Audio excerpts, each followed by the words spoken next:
Hey, welcome back everybody to another episode of the Heroes Hearth Warcraft 3 Fight Night. My name is Kendric and I'm joined by my co-host, by the wonderful Grubby, as always. How's it going, man? Yeah, good. Doing very good on this fight night. Of course, it's night somewhere in the world. Nice to see you at this early time and early day as we have quite a cool match for everyone today. Very true. Today we dug deep in our pockets and found a very, I should say, prestigious prestigious rival, new challenger for our champion side, because DeMusliM is going to be on the stage today. And Grubby, you probably know it best. That name has a long tradition, not just in Warcraft 3, but StarCraft 2 also. Yeah, Benjamin Baker from the UK, introducing our new challenger to Fight Night, is a former Warcraft 3 professional pro player as well as a former SC2 pro player. Now, I believe, full-time streamer, especially since his StarCraft 2 casting is momentarily on hold due to the world situation.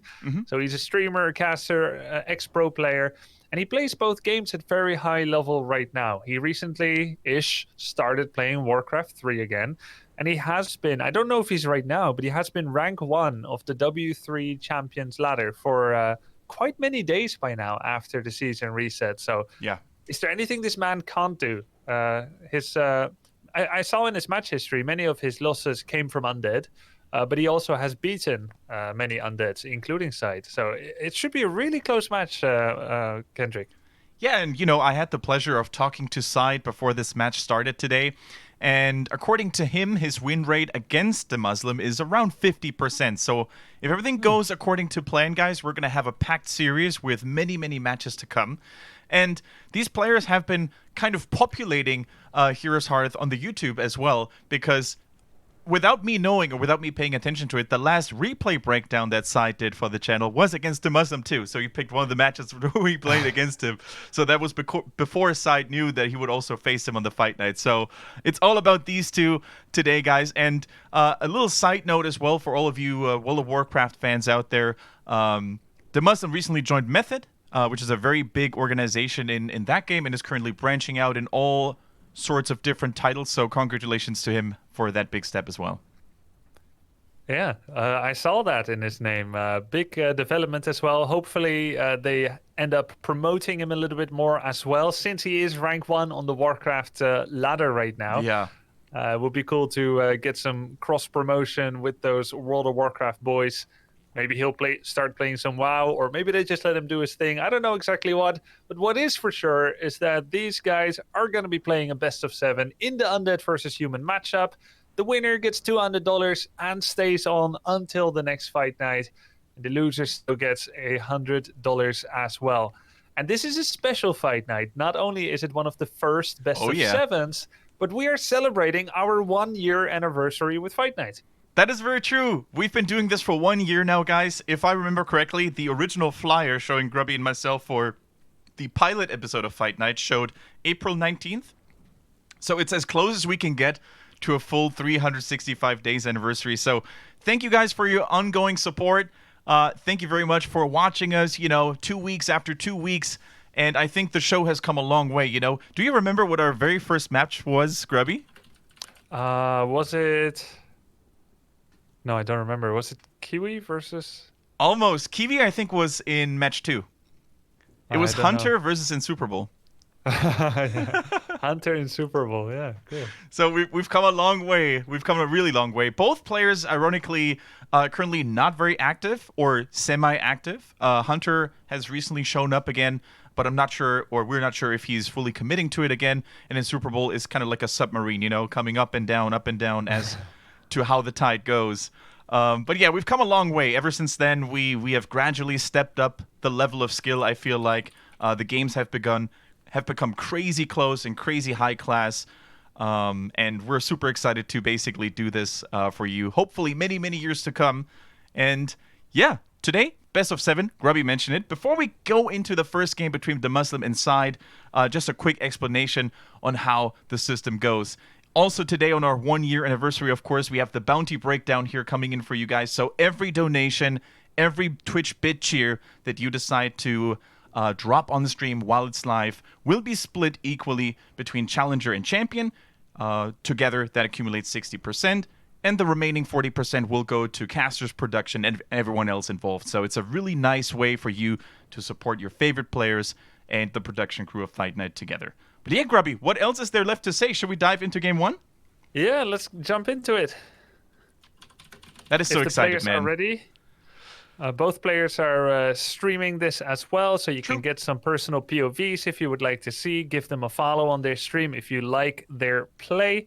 SyDe came hot off the back of a 4-3 victory against Neutron 2 weeks ago, where Neutron kind of blew up at the end and said, I'm so angry at Undead right now. SyDe used a lot of different strategies, some of them more frustrating than others. Gargoyle harass against Wisp. We saw Necromancer pushes. Some really cool creative plays. Let's see how that will square off against Demu. I've seen a bit of Demu's style against Undead.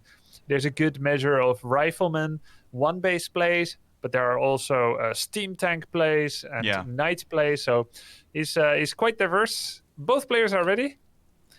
We'll be starting the start signal.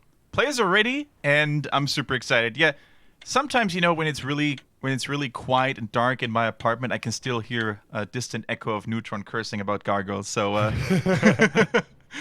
let's see what SyDe brings to the table this time around, though, guys. We're having a human versus undead matchup. One of my favorites, personally, because it promises a lot of action, a lot of harassing, a lot of back and forth aggression, because undeads oftentimes are just in the human's face all the time, with a DK, trying to steal experience from the creeps, trying to get some workers, trying to get some foodies early. And I think we've said this many times before, Grubby, haven't we? For the human, it's just about surviving, deflecting, and making it to the late game. Yeah, that's typically what human wants to do, because they would like to be economically ahead. They kind of need to be, because they cannot trade as efficiently with an undead player. One Coil Nova could mean a dead priest, and undead can just leave without giving any experience away to the human. So because undead typically is a little bit more cost efficient, a human needs to macro more, get more bases, get more income. SyDe doesn't really play it in a classical way oftentimes, though. We can already see from his opening that he's more likely going to kind of mirror what the human is doing. You could say that SyDe is one of the most human undead players that there is. Matching the human's expansion with his own, with the Dreadlord fast expansion, more often than actually playing that in-your-face Death Knight aggressive style. That is so true. And speaking of which, his trademark playstyle is immediately deployed in game number 1. We see the Dreadlord coming in for SyDe. On Echo Isles, of course, that is a pretty easy map if you wanted to go for the counter expansion or for a fast expansion style. The distance between base and natural is very limited. It's very small, so he could easily transition back and forth between the two bases. So what's the plan for DeMusliM going to be? Does he want to do his own fast expansion? Is he trying to go for some faster tech? A playstyle that I also wanted to highlight real quick, Grubby, on the human side of things is the so-called Fortitude style, with a lot of siege engines and tanks, trying to lame his way to victory by keeping the undead busy with multi-prong attacks. And I wonder if DeMusliM has that in his repertoire today throughout the series. Not necessarily on this map, but on larger maps in particular. Yeah, I saw him play it a bit on his stream. There were some crazy games where Undead was devastating his base, but he kept going in with Blizzard against Cigarettes and Acolytes and Blizzard. Just one Archmage. He either didn't have a Mountain King or it had died repeatedly. I just saw a level 3 AM Blizzarding and then running in with tanks, and he actually won like that against really high-level Undead heroes. So the tactical play, or laming, as you call it, as many people call it, is there as well. Yeah, we've even seen players like Spiral, when they're off racing as human, really utilize this style with a Paladin second to keep the Archmage with Blizzard healed all the time, so you can keep pumping out those frosty waves. Really cool in this matchup. But now we see SyDe, of course, with the infamous Dreadlord fast expansion, building a Cigarette very early. DeMusliM, on the other hand, he's going for the Mercenary camp for some early creeping. Yeah, and that's going to give him the access to mercenaries that will make him more resilient against ghoul rushes It's going to give him those mercs, the berserker, the priest that can help heal up some of his units, some of his heroes. It also means that Death Knight's fast Gargs cannot work against the fast expansion attempt. We see that sometimes if the human opens with a Mountain King. But what it also does is it does a really big, strong push against any undead expansions. Having access repeatedly to mercenaries for hire, not just footmen, but ranged units that more easily get their damage in on high priority targets, means you can push pretty hard. Yeah. But he has gone for a one base. So it's actually Demu posturing as the one base attacker instead of the undead. And SyDe is doing the human's role of economically defending. Let's see if Demu can find a hole in the armor of SyDe. That is true, and he's trying to go for the best weapon early on for him, to go for the sleep surround and push the Archmage back, but DeMusliM is already prepared for exactly that. Dispels the sleep twice in a row. Of course, that means that the Shadow Priest is now out of mana, but he saves even that one. So no casualties for DeMusliM. This was just a nice little push. Let's see if he can do some additional damage with the help of the Water Elementals. Man, SyDe is even investing his third sleep onto the Shadow Priest. A very nice pickup here for him. And more importantly, saving his ghoul as well. Oh, the second one too. Saving both of the ghouls. They're worker units that also double as fighting units, but they have one of the lowest health in the game. With 340, they're even weaker than a footman. And without the Unholy Aura, it's not easy to send them back in time and actually save them from aggression. But he manages it. SyDe's expansion is finishing. He's got his final Acolyte already arriving at the gold mine. That means he's ready to go tech to tier 2 momentarily once he has enough gold, and that should take him about 15 seconds or so. Let's check out where Demu is. He's power building a blacksmith and is only just finishing his tier 2. That means it's gonna take Demu at least a minute to build the Mountain King, then to walk across the map, which will be 40 seconds. So it's gonna take him about 2 minutes to launch any form of attack against SyDe. In those 2 minutes, SyDe will gather 2,400 gold, which can be used to defend with towers, with mercs, with ghouls. So that's gonna be pretty tough for Demu actually to find an opening. Yeah, I think so too. Now, this is something that we can probably observe from Demu several times in this series. He's usually relying a lot on buying items early against Undead. That's something SyDe told me off stream. That he buys movement speed boost sometimes, a circlet of nobility like we see here. So, yeah, he's definitely in for pimping the Archmage to keep DK or Dreadlord, depending on which hero he faces, at bay, you know, with those constant auto attacks. Yeah. And that's true, and that will be quite helpful. It is, of course, a melee hero, so it's not as easy to get the attacks in. Probably one SyDe can get a second hero. He may either choose not to do it, instead to power level the Dreadlord, to try to get really high level Dreadlord. Or he might go for a DK second to save the Dreadlord, or it could even be a Lich second, which I don't see a lot. But it's actually a really powerful area of effect combination with Carrion Swarm in order to defend against units. All right, so what is DeMusliM going to do here now? It's a very unique situation for the human player because for once, it is not him defending his own expansion, but he has to worry about SyDe's 2-base play. SyDe, by the way, currently reinforcing the expansion with a Spirit Tower coming through. No second hero yet. It's questionable if he even decides to go for a second hero. Of course, SyDe is a very big fan of Dreadlord only, driving that hero as quickly to level 6 as possible, and he finds the workshop in the middle of the map that is currently producing a mortar team. That's a big pickup. Yeah, I mean, he can just sleep surrounded if it doesn't get cancelled. Demu kind of going for this StarCraft-esque playstyle or Age of Empires-esque playstyle, getting a robo facility or one of those siege workshops in front somewhere, which is quite uncommon actually in Warcraft 3, to try and make some mortars. This cheese, this adaptation is not working out. SyDe found it immediately, takes down the workshop, and Demu is kind of like stuck between a rock and a hard place. He's got no lumber to expand. He's got no army to attack, and now he has no mortars to siege. Yeah. And we have SyDe already getting attack upgrade for Fiends and pumping them out on the double. A little bit of save up on 50 gold to maximize the advantage of his income. But as soon as he detects any threat, he's going to get that mass unit production. And another class of attack.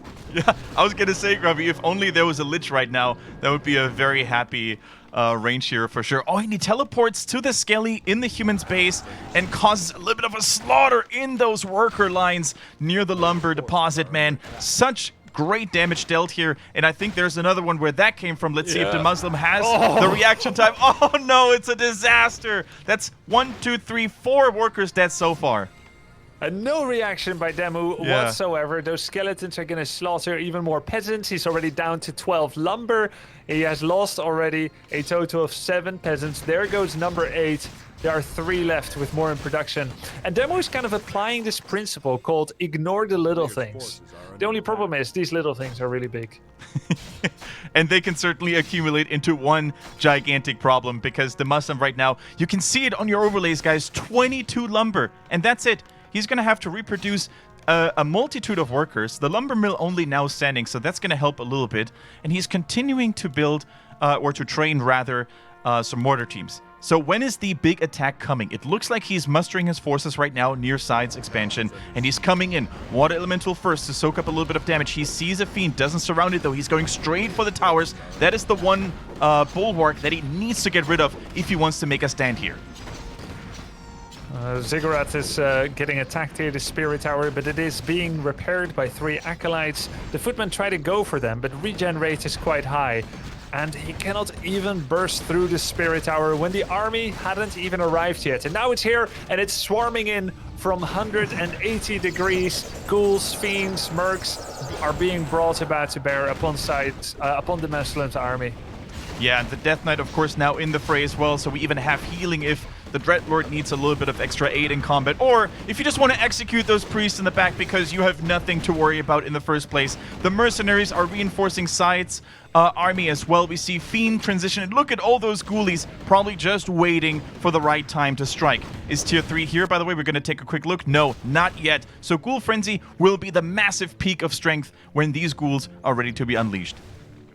Of course, it's the Fiends that got upgraded with 2 attack upgrades. Yeah. But the Ghouls are there. He needed them for lumber, and they can help to buffer against an attack as well. And as good as the game looks now for Side, and as likely it is that he will end up winning this one, it should be put in perspective that DeMusliM is rank 1 on the W3 Champions ladder, playing more than almost anyone. True. And having secured that rank there. He's beaten the likes of Neutron, he's beaten the likes of Foggy, the 2 best Night Elves from Europe. So he's definitely got the chops, he's got the experience. This game didn't look that good. There was an expansion, he couldn't stop it. Perhaps he didn't think that the Dreadlord tactic would be brought out. He wasn't entirely prepared for it, didn't scout enough, did his own thing, and lost in the early. And the whole rest of the game looks skewed. But it is a best of 7. Adaptation is going to be the key when it comes to winning these long series. That's very true, Grubby. You know, it's a long series, so sometimes you're just countered by the opening of your opponent because you expect a different battle plan. And you can then adjust within the series as it goes by. But for now, we see another big carrion swarm coming through onto those poor little rifles. And the army of DeMusliM is in shambles. Needs to be evacuated immediately. Loses a priest there as well. So more losses are being taken. And the real problem for DeMusliM in this game is that he doesn't have a plan B. He doesn't have an expansion going down at the bottom. He doesn't have a major tech that could come as a surprise. No tanks, for example, that could already be shredding the Undead's main base. This is literally all he had. Yeah, exactly. And it really comes down to something very binary. There's 3 options. That's not binary, is it? Binary is 2 options. Trilinear. I mean, yeah. There was 3 options. You can either expand yourself against Dreadlord's fast expansion. You have a chance. Or you can attack it with a special creep route, an attack plan that takes down an expansion. There is no middle way. The 3rd option is losing. And he did that. He went for a triple mercenary triple creep camp, not getting Archmage level 3, not applying real pressure, not killing anything, not cancelling the gold mine, and not counter-expanding. This is always the result. There's no way to use micro or special timings or follow-up to come back. Side's tactic must be dealt with immediately, and Demu didn't. And that's why it looks so tilted.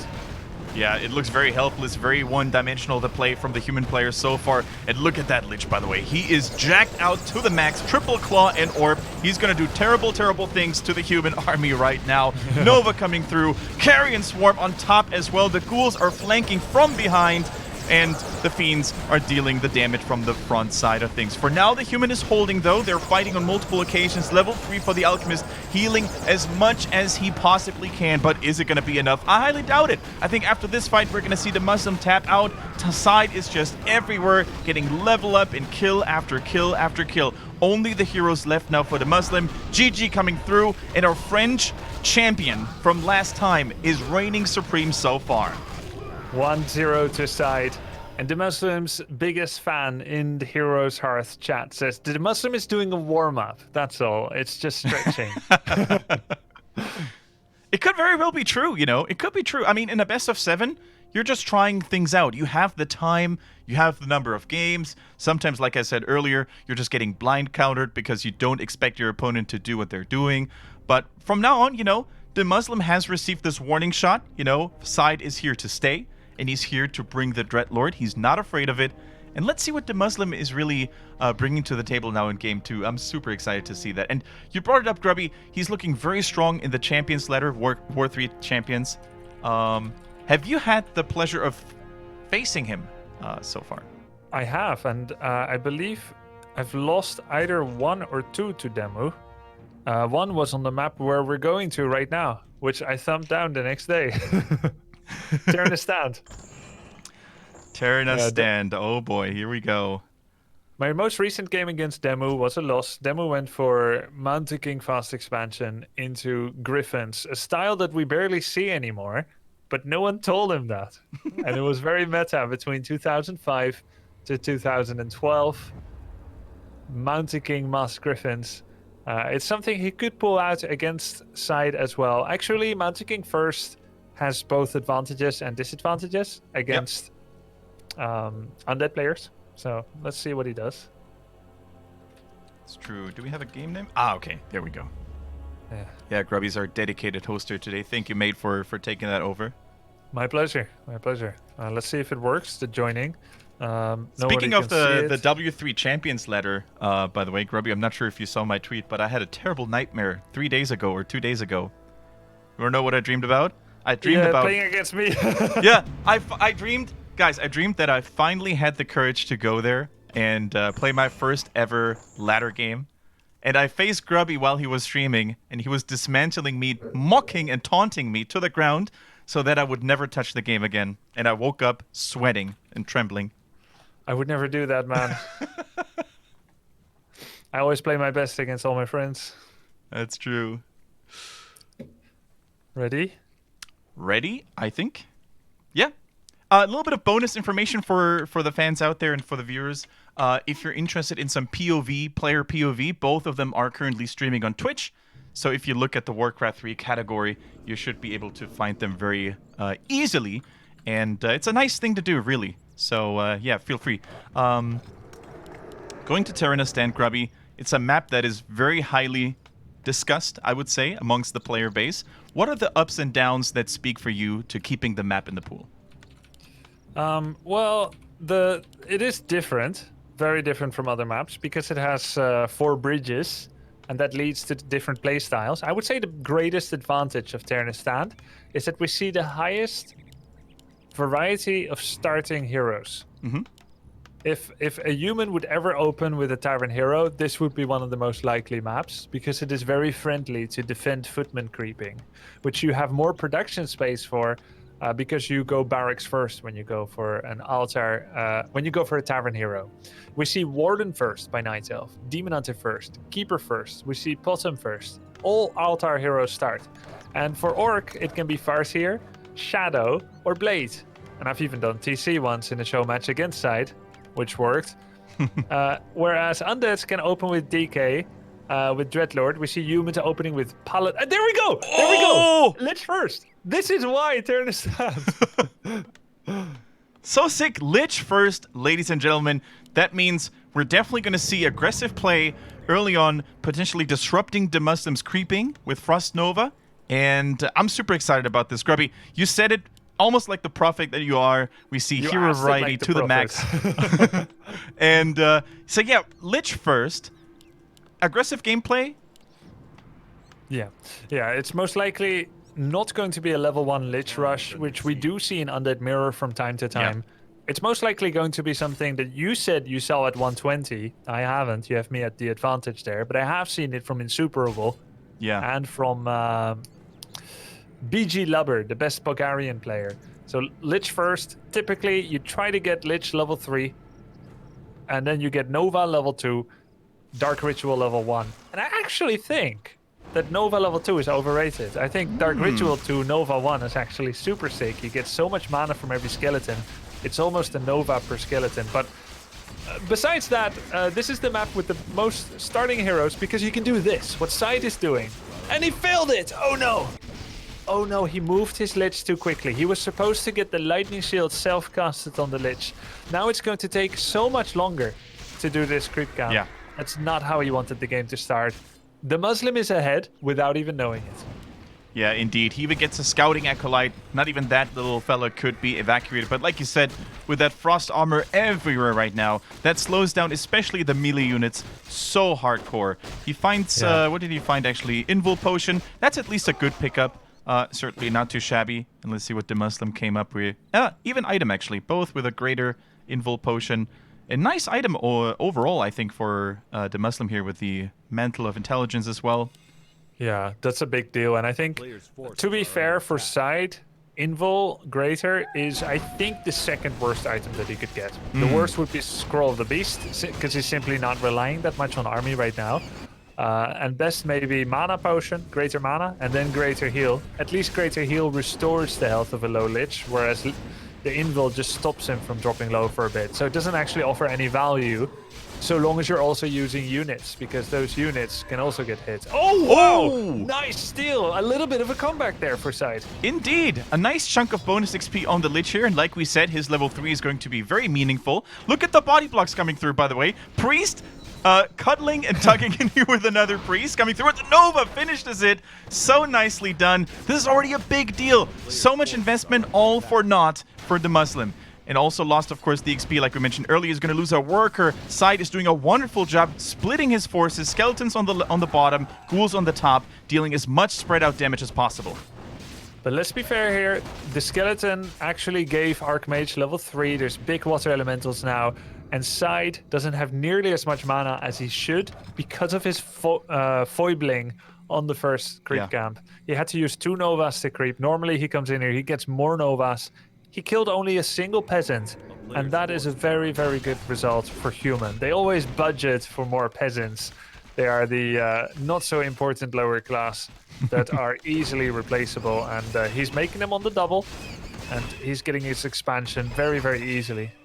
Yeah, and this time the pendulum has swung in the other direction, hasn't it? This time it's DeMusliM with a relatively easy and uncontested expansion. So what is SyDe's reaction going to be here? Is he going to go for another expansion himself, or is he going to add a super fast tech to get the Orb of Corruption as quickly as possible?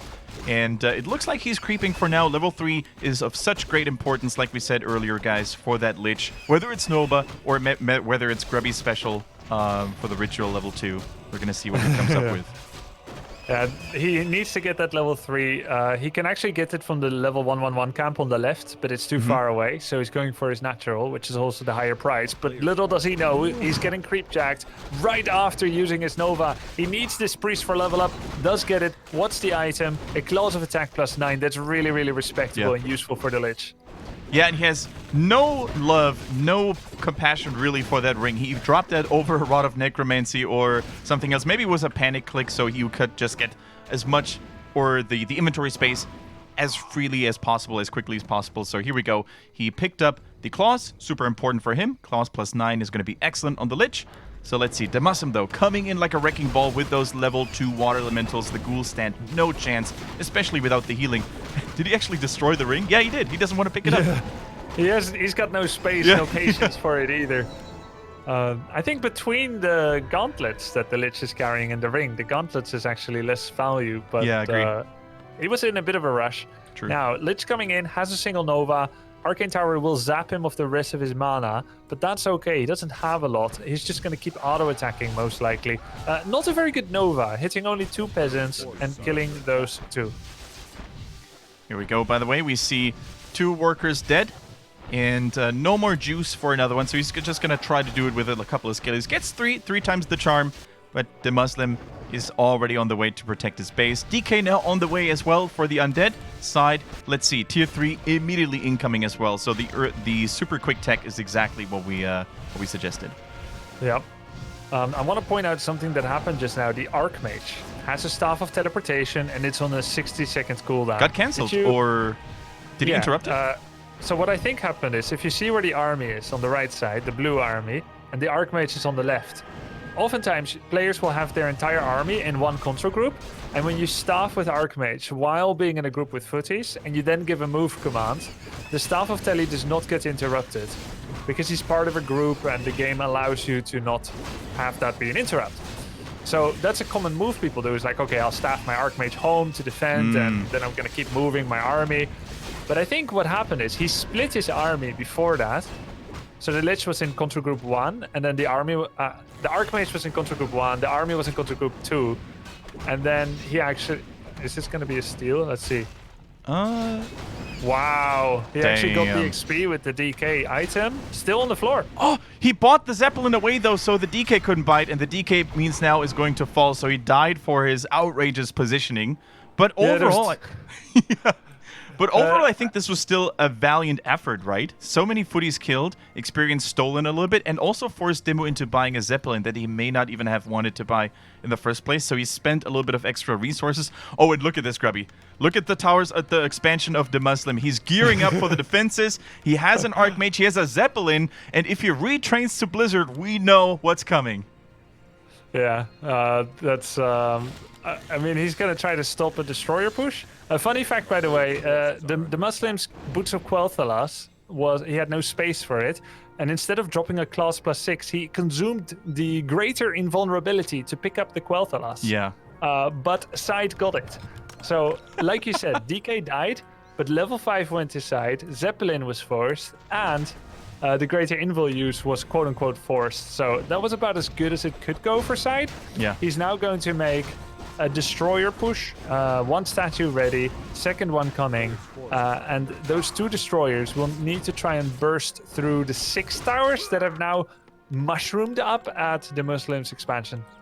Yeah, one after the other. Not just at the expansion, but also the main base is getting reinforced. Tier 3 is almost there. So let's see when the transition is going to hit and what it's going to be. For now, DeMusliM once again just trying to keep vision up on side so he knows when the Undead is moving out and with what forces he's moving out. Second hero, of course, Bounty King is currently in the mix. Tries to get some cheap and early experience in there. So SyDe, he has to have the warning signal. The spider sense needs to be tingling right now. Something isn't right. Where are all the units? Where is all the human forces after the expansion? So I think he knows what's potentially coming. Yeah, he's sending his skeletons to split, sees the army here, and there's no reason that Demu would want to be here except for a counterattack. Yeah. He also knew that the Zeppelin was hired, so he should be ready for it. I wouldn't be surprised if he starts making towers at home to try and defend, but the first issue is try to burst through these towers. We've got Ghoul Frenzy, a Lich with a lot of damage, and 2 destroyers. No third statue. Acolyte is actually moving towards the expansion for a possible plan B. This base looks too well defended, so SyDe may actually move on the main base, hoping. He doesn't know, he doesn't have the scouting info, just hoping that there's less defenses there. True. Denying these ghouls over and over again, by the way, with the Dark Ritual. Very nice little detail to pay attention to. And like Grubby said, he's trying to force the human back and forth between expansion and main base, hoping maybe that one of those bases would be less defended than the other. But yep, now he sees it. Towers even in the main. DeMusliM coming in with a turtle shell, really protecting all of his buildings very well here. Coil Nova onto the Mercenary, gets the Priest. Nice focus here. Might even get the Berserker too. Gets the Berserker, the Water Elementals will be like candy here, and he devours both, gets a bunch of experience, starts focusing heroes. The DeMusliM can draw behind his towers though. He's got his Blacksmith finished, and is now starting 2 workshops at his natural expansion. And that will be the big question. Can these be kept alive? Will SyDe find them? And the counterattack by Demo against the Expo. Yeah, so sick really makes sure to keep the Undead busy to prevent him from going back to the expansion and cancel the workshops. Like you said, Grubby, super smart. I was going to say this expansion attempt was really well done by SyDe, but then came the Zeppelin as a mobile scout, you know, can just take the shortcut and be so useful around the map for vision. And then came the footy. So both players, I think, are really multitasking very, very well at the moment, especially DeMusliM after looking a little bit helpless sometimes in game 1 when he didn't move workers or he seemed a little bit slow and sloppy. I think this game, he's reading his opponent way more efficiently. Yeah, we've seen an early expo by both players across the 2 games. Neither of the other player was remotely able to mitigate the speed of that expansion. And so far, the one who expands wins. Maybe something to keep in mind as the series goes on. We may see a lot more macro versus macro games coming up, Kendric. Yeah, very true. Very true. 3rd hero now in production. Paladin is going to enter the field very, very shortly. Now, oftentimes, Grubby, when you see Undeads go up against a human expansion over and over again, they oftentimes even pick a Pit Lord with Rain of Fire to take care of towers and all that stuff. I wonder if SyDe is going to rely on that. No, he picked the Dreadlord. Dreadlord level 1 just entered, and I think he's probably going to try to sleep the Paladin or the Mountain King and then try to hero focus.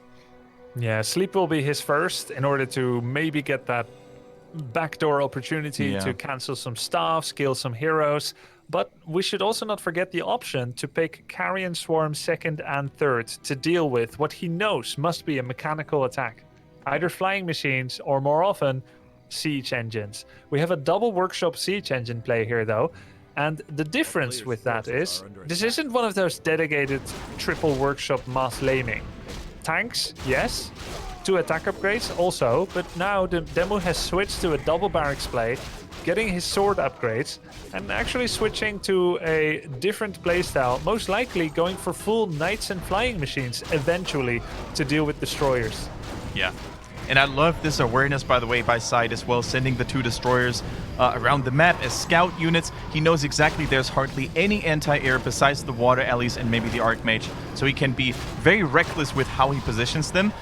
Continues to sleep the Archmage. Great auto attack, by the way, on the sleeping hero. Now trying to go for the Archmage sleep once again to prevent the TP, but it was already transferred, and the Mountain King pieces out to safety. Yeah, that was really close. If the sleep was half a second earlier, the Mountain King dies, which would be a small victory at the time of great tragedy. Because SyDe actually lost his expansion against a tank drop. Yeah, really sad story, and he's playing this so well. You know, SyDe had a surround going with Acolytes and Ghouls. Truly one of the lowest DPS surrounds you could imagine, but still a surround nonetheless. But the Zeppelin, of course, lifted up the tank and put it to safety, so really nice. That tank is going to fall, of course, just a distraction. And I love that you pointed out the transition for DeMusliM, by the way, going into Knights right now, going not into the hardcore tank style that we're used to seeing from Fortitude, for example, who made this style really popular again. No, he's going flying machines against the destroyers and knights with mass armor upgrades, just to basically hold the front line. Yeah, and most likely eventually, and I feel like now would actually be a great time for Demu to take the 3rd base at the bottom left, since he's buying so much time with the siege engines. Not making a move to do so, however. Didn't bring any ivory towers, it's just focusing on creeping, and that does make sense as well. As soon as Paladin is level 3, these games get out of control for the Undead player very rapidly, with D-Shield, Holy Light level 2, and that's what Demu is gunning for right now. Very true. In terms of hero levels, we see the Undead falling behind more and more. The Mountain King, once that little bugger hits level 3, it's going to be a whole different ball game as well, with stronger hero nuke. And like you said, Grubby, the level 3 for the Paladin is insanely important, both for saving his own units, but also for nuking undead heroes and make them taste a little bit of their own medicine, what it feels like to see those spells coming on your heroes. Yeah, exactly. And there is some protection there for SyDe. He's got this greater invul still, there's a greater healing potion, and one more grand consumable in the top right position of the map if SyDe chooses to go for it. But in the meantime, Demu, he's secured his level 3 MK, and if he pulls his MK back, Pala 3 is in the works as well. Looks like he's not doing, though. A bit of a mistake. Actually, pulling it from the final creep is just about enough. Yeah. Well played. This min-maxing by DeMusliM this game is really top-notch. I got to give him a lot of credit for this. Super well done here, paying attention to the tiniest of details. And if you look at the map, guys, that was super crucial too, because on this half of the map, there was hardly anything left to creep. So you would have gone, or you would have had to go a long distance all the way over, potentially meeting the undead player. So this is really super efficient creeping. So what do we see here now, by the way? Sundering Blades already developed on the Knights too, so they deal a little bit of additional damage onto medium armor units. Which there aren't. There are none, that's true. No meat wagon, no ghouls. Oh, acolytes, yeah. He's gonna kill those acolytes real good. SyDe, he's still thinking about siege engines. He was actually completing his second meat wagon. He cancelled it on the verge. So good for him to actually cancel that second wagon. There's no siege engine threat anymore. These flyings here with 3 attack upgrades, they're basically saying, never may you use destroyers again. And that means that SyDe now must go to things like Banshees, Abominations, and Fiends. Yeah. But Knights are pretty good against all of those except Master Banshees. And Master Banshees are very far away. Can SyDe survive until that time? We have the level 533 Knight attack here coming in by Demu. And it's going to be hard for SyDe. Demu charging in, chanting for Lordaeron with level 3 Mountain King, level 3 Paladin, looking mighty strong here. This damage, this hero focus is insane. Even the coil point blank doesn't reach in time. That means 1 hero down, 2 left to go for SyDe. He's looking outnumbered and outclassed right now for DeMusliM, who's there at multiple locations on the map at the same time. Look at these flying machines, making sure there's no more destroyers morphing in, and that means the Knights are reigning supreme on the ground. Lightning Shield here, desperate move by SyDe. Can he maybe focus out that one Knight to free the Abomination? No, he can't. The staff is too good. So literally down to 2. Home. Yeah, so good. It actually died at home, the Knight. That's a very rare delayed damage bug or problem, let's say, because normally when it staffs, the damage shouldn't persist, but it did die, so that was like the worst staff you could possibly do. But yeah, it won't matter. I think DeMusliM, he can expend that one Knight. You know, he still has double base income. SyDe is really with his backs against the wall. Those tanks are going to take down the Necropolis, and there is more where that damage came from. The Surround on the Lich is really just the icing on the cake. Can he maintain it? No, he doesn't even need to. GG, well played, comes through from our champion from France. And SyDe now tied against DeMusliM 1-1. Yeah, so 1-1, the Expander wins. This was, of course, Demu's map choice. We now go to a very different map. Yeah. Unique starting heroes on TS is a thing, but great defender's advantage is another. We saw both of those coming in there. SyDe running with a more quote-unquote creative hero on what is essentially quite a difficult map for Undead against Orc. I would have expected him to do a fast expand though, but it wasn't to be. Now we go to Terenas stand. Terenas stand we just had. Sorry, Twisted Meadows. Twisted Meadows, yeah. Man, Grubby, can you believe it? Already this game is shaping up to be a deja vu from 2 weeks ago where we went full distance, you know. Let's just do it. Let's just go to full distance. Let's just do it. I love it. Ever since we introduced the best of 7, players seem to be playing out of their mind. So Twisted Meadows is traditionally quite good for an Undead, but there is a little caveat. SyDe doesn't play standard style very often. And he says he doesn't like Fiend micro too much, doesn't play standard as much. So we're now at a map where that's actually the best. Most of the camps are fairly large on this map. So DK harass makes it quite difficult for human to creep without losses.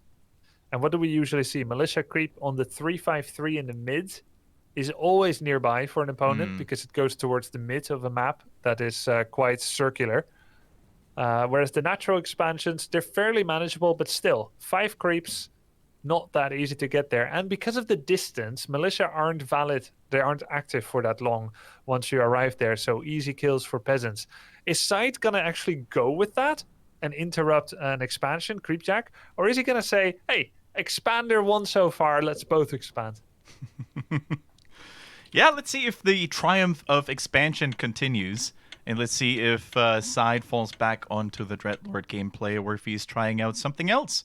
I just read a comment in chat, by the way, that Nine Spoons, who seems to be a very avid follower of many streamers, hasn't really seen a lot of Twisted Meadows being played for DeMusliM. So Yeah. I really wonder That's what normal because humans thumped this map down on the ladder. Yeah. Oh man, this is the problem, of course, with best of 7. You cannot ban maps. You know, you just choose loser maps. That's the cool thing about it. Yep. I'm scrolling through Demu's match history, and in the 150 games he has played on this ladder, he played 0 on Twisted Meadows. Are you kidding me? That is so sick. Now let's talk about style. Expanding or one-base rifle build. What is easier to do on a map that you don't play a lot, where you don't know the creep routes as well? One-base play. Because for expanding, you need a very meticulous route that covers yourself against common harass patterns. So like, I take this camp because DK is going to arrive. This camp is safe. I'm doing a safe camp when DK typically arrives. And then I'm doing a risky camp when DK is typically already low. That kind of thinking. Whereas one-base play, with one-base play, especially on close positions like this is, you can make the map's infrastructure a little bit more irrelevant. If you're planning to do like a level Archmage 3, Mountain King 3 timing attack, then the south side of the map doesn't really matter. Yeah. Who gets more items from the red camps? Doesn't matter. I'm going to attack and I'm going to win or lose. That seems to be more in line with someone that doesn't play a map a lot. So I'm expecting maybe like an early push by Demu. Early push by Demu. Something that I really enjoy from a nostalgia point of view in Warcraft 3 is that Demu keeps building these farms super far off. It used to be tradition, really, to build these farms all over the map as scouting tools. It has been reduced over the last couple of years, I would say, and if at all, scouts are currently being used at mercenary camps or other locations that you need to proc a lot. Proc? Like activate, like you want to activate the building or a goblin laboratory. Activate with what? With a farm. How do you activate the building with a farm? Oh, you mean like build a farm at the laboratory after creeping it? Yes. Like to get the easy reveal. Yeah, sure. Yeah, that's how we usually see it. But these kind of scout farms is very Reign of Chaos style. Yeah, indeed. That's true. All right, so we see a relatively early graveyard coming in for SyDe. So this could be the first time where we see him go for classic happy style-ish. You know, with Fiends coming through, the tech also coming through, DK harass, scouting in all the time. So I often want to call SyDe the anti-happy, you know, because happy plays the same build to perfection every game against almost every race. And SyDe, he's a master, a jack of all trades, really, a master of many styles. Yeah, that's quite true. Very different style, both seeing their fair share of success. Now, DeMusliM going in on the mercenary camp, he's tanking a lot of damage on his footman, but that golem is magic immune, so there can be no coil steal on it, which is why this camp is more okay. Oh no! Oh no! He nearly gives his items away. Whoa! Oh! You scrolled the beast. What? That must have been a misclick. There was no need to do that unless he really wanted to make sure there's no last hit steal or something. That's a big item early, especially if, like Grubby said earlier, Demu was going to play aggressively or had the intentions to play aggressively. Yeah. That was, I don't want to say the second or third time, but it looked like he's not very, he might be slippery, you know, on the item slots today. A bit nervous or something with his item management. You're right. Last game, even though he won as well, roar lasts 45 seconds, so maybe there can be a value situation where you roar. You take the camp quicker, and then you immediately take another camp while putting a lot of damage on the DK. I could see that. But with his chase here of the DK, it says much more that he is playing an expansion style. He's not expanding. I mean, he's not pushing. And that roar was just a mistake straight up. I think what he was doing is he's moving it. TP to the top right in his inventory, if you take a look. Cloak to the mid left. He wanted to scroll somewhere else, but instead of a right click, he did a left click. Oh. Ouch. That's a big ouchie indeed, and especially against Undead, this item can be so useful, you know? Oftentimes against Night Elf, it's sold because of wisps just detonating, but against Undead, that could have been so valuable. For now, though, we see DeMusliM expand to the left-hand side. I think a Scouting Ghoul or Skeleton triggered the Bloodlust earlier. Yeah. With Happy Style, you always want to lose the Acolyte because of supply purposes. Yeah. And if you wake up the creeps and do one bonus Bloodlust while providing a corpse for future Skellies, all the better. And that's what he did. That's what he did indeed. So DK lurking around. This time, not even using the coil for the small ogre. He's saving it for the Trapper and misses it. Misses it barely. Okay, so SyDe doesn't get the auto attack on the Ogre, doesn't save his Fiend with the coil, and mistimes it on the Trapper. Of course, credit to Demu for leaving the Trapper at 105 life, exactly, and not finishing it off, baiting that coil. That's always to the credit of the human player. So a very seamless expansion attempt. And if the rule from game 1 and 2 holds true, Kendric, the one who expands wins. Yeah. Expansion equals auto win so far in this best of 7 on Fight Night Heroes Hearth Warcraft 3 is true. And SyDe is looking terribly. He's not looking strong at all. The DK doesn't even have aura after almost 6 minutes. That means his health regeneration is going to be so much slower. He doesn't move as fastly around the map as possible otherwise. His aggression potential is super limited. I love the decision making by DeMusliM, noticing very well the DK is no threat. He is hurt as well, so you can just push him back and his expansion will be very likely unrivaled. And SyDe, this little null camp is definitely not what you want to do at 6 minutes 20, ideally. Still not level 2. Yeah, he's going to get the Overseer for level 2. Ideally, he wants to be pushing and trading blows against Footman now. And that's exactly what he's going to go for. I would have liked to see him take the camp. The earlier you get the Unholy Aura, the better. Yeah. Now you're just inviting yourself to take a lot of hits on your DK. Skeleton gets 1 cancel on a Footman, but not the one that really mattered. And he is going to go for an Overseer, but he actually wants to steal the one that Demu might have planned for. Yeah, he's going to have to be very fast, though, because DeMusliM, seeing these skeletons trickling in over and over, sometimes by looking at the skeleton's direction and where it came from, you can sort of guess where the main army of the Undead might be. Plus, how could the creeps be pulled to the south and then return if it weren't for the fact that SyDe is now south and encircling and going for this base? It's almost like either Demu doesn't know, or he's deliberately ignoring it because he knows this is not going to hurt. Let's see which one it is. He's going in here, has mercenaries at his side, water elementals level 2, and he hits the Undead during the tier 3 tech. So if he goes in for that haunted gold mine, if he takes down some acolytes, this damage will be tremendous. In the meantime, we see an aggression coming in from SyDe as well. Both heroes out of mana, so can't use the spells against those workers anymore, and he has to pull the emergency break and exit. The Undead is coming back. SyDe, what can he do now to stop the human aggression? Defend Footmans are available. 1 Berserker has gone down. There's 3 big water elementals. DK is getting focused. He's stuck.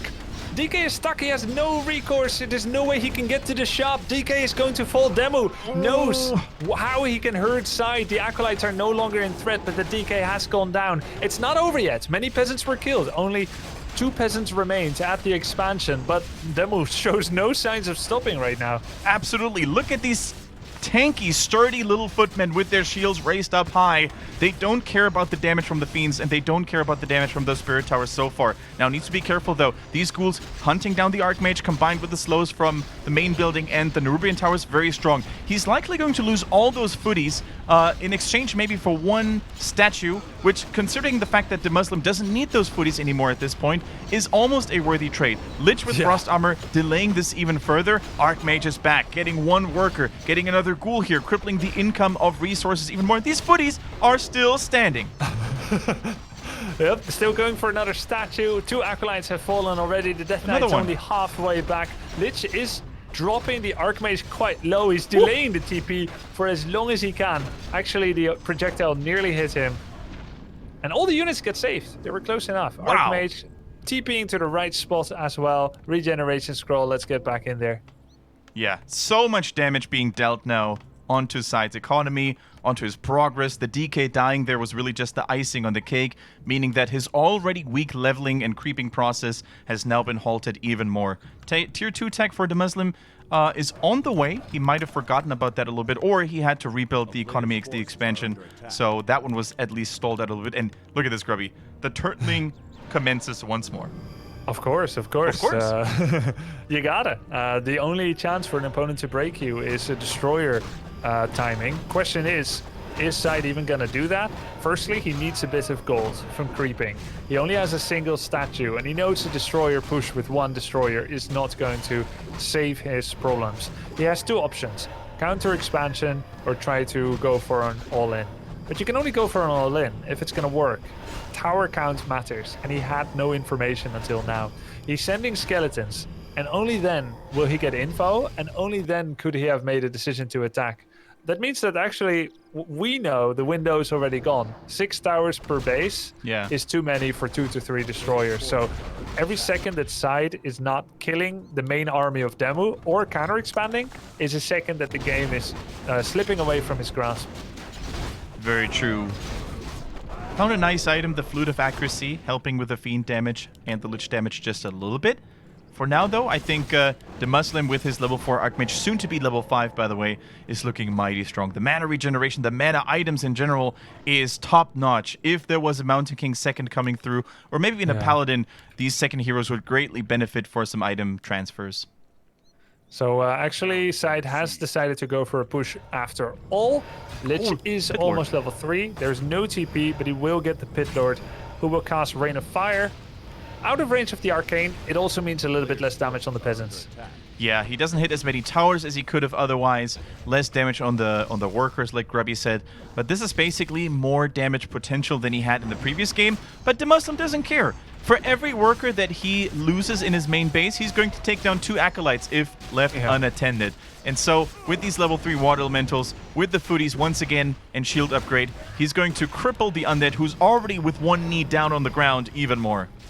Very timely TP by Demo again. We sometimes see the humans a little bit too disrespectful of that Coil Nova possibility.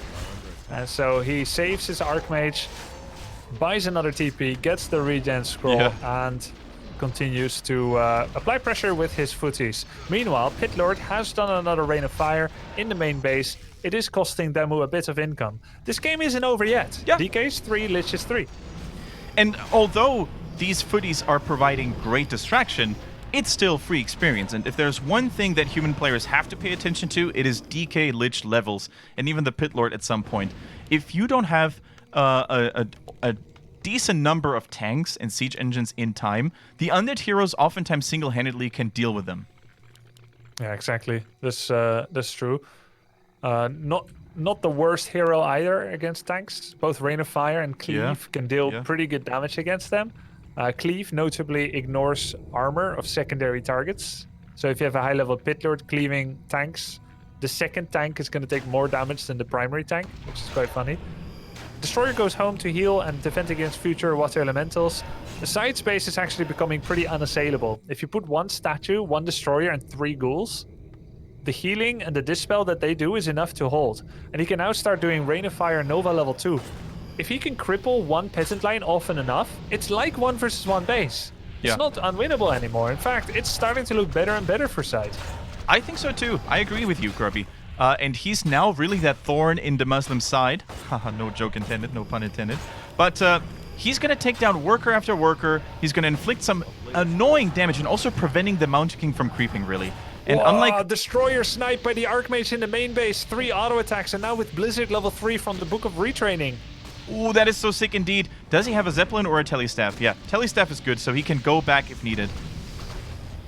Periopta Vitality, quite useful right now, is taking a lot of damage from the ghouls though, and this was not significant damage yet. In the future, Blizzard is gonna rack up some damage, but for now, not that good yet. Yeah, he needs a couple more of those attack salvos in, and you know, especially the Ziggurats are proving to be the Achilles heel then of the Undead base. But for now, it is actually DeMusliM taking heavy damage in his main base as well. SyDe is dancing around the human towers, not to get hit by them too much, but he's preventing the army from moving out. And where is the production going to come from here? Look at this, Grubby. Triple workshop this time at the expansion. He is fully committed on tanks and not thinking about attack shift like last game.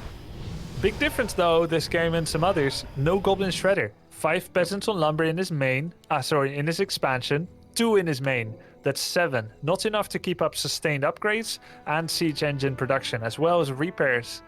So this could become an issue for Demo. He's got only 173 lumber. But let's see how it goes. Tier 3 is finished. First tanks are in production, and the Archmage with Invis comes in back again in the main base. This time he will want to aim the Blizzard on all Acolytes. But he's going to go for the ghouls. He's trying to cripple lumber back. Yeah, almost like he saw exactly how much resources SyDe has. He's a little bit weak on lumber in general, So he's trying to utilize that to great effect. He loses the Mountain King, really just paying solely attention to dealing as much damage as possible with the Blizzard. Executes friendly fire, sir! Footman in the middle of heat of things here. And all the damage now united and rallied against the Archmage to drive that pesky mage back as quickly as possible. Uses the invul just to drop another one in there and has to use the teleport scroll. There's no way he's going to make it out alive otherwise. Here we go. He wanted to Staff of Telly when he was still 350 life, but it was on a 3-second cooldown. By the time he could actually Staff, he would have 225 life, just 2 hits away with a coil from actual death. So he knew he had to proc the invul if he wanted to stay.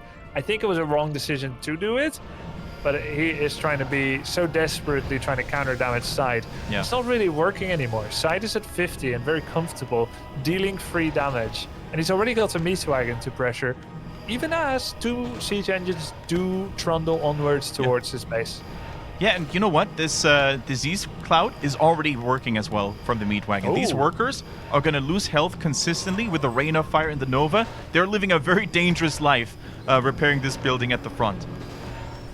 Blizzard now to come at the defense. That's going to be very helpful, especially on those mechanicals, statues and Meatwagons. Maybe something he should have done before, but it's only now that he has a Paladin to actually have that stationary Archmage be able to get saved. 2 tanks in the base of SyDe right now, attacking the production facilities. And of course, these mean machines already have 2 attack upgrades as well, so they need to be dealt with relatively fast. And that Blizzard is a great defensive tool as well right now, zoning the Undead army and really sapping a lot of mana from those statues.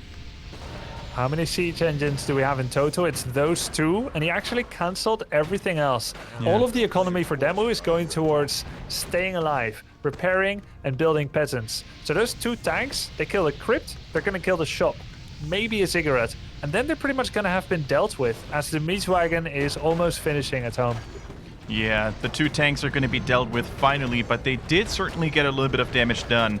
The shop is gone, one of the production facilities, one of the crypts is gone, and this Archmage, man, with the Sobi mask and the aura, is just relentlessly raining down those blizzards, isn't he?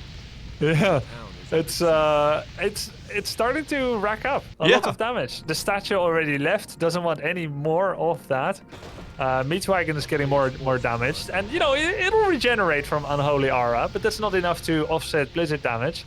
Archmage shows no signs of stopping. Neither of the Arcane Towers ever went down, and it looks like Demu has finally stabilized.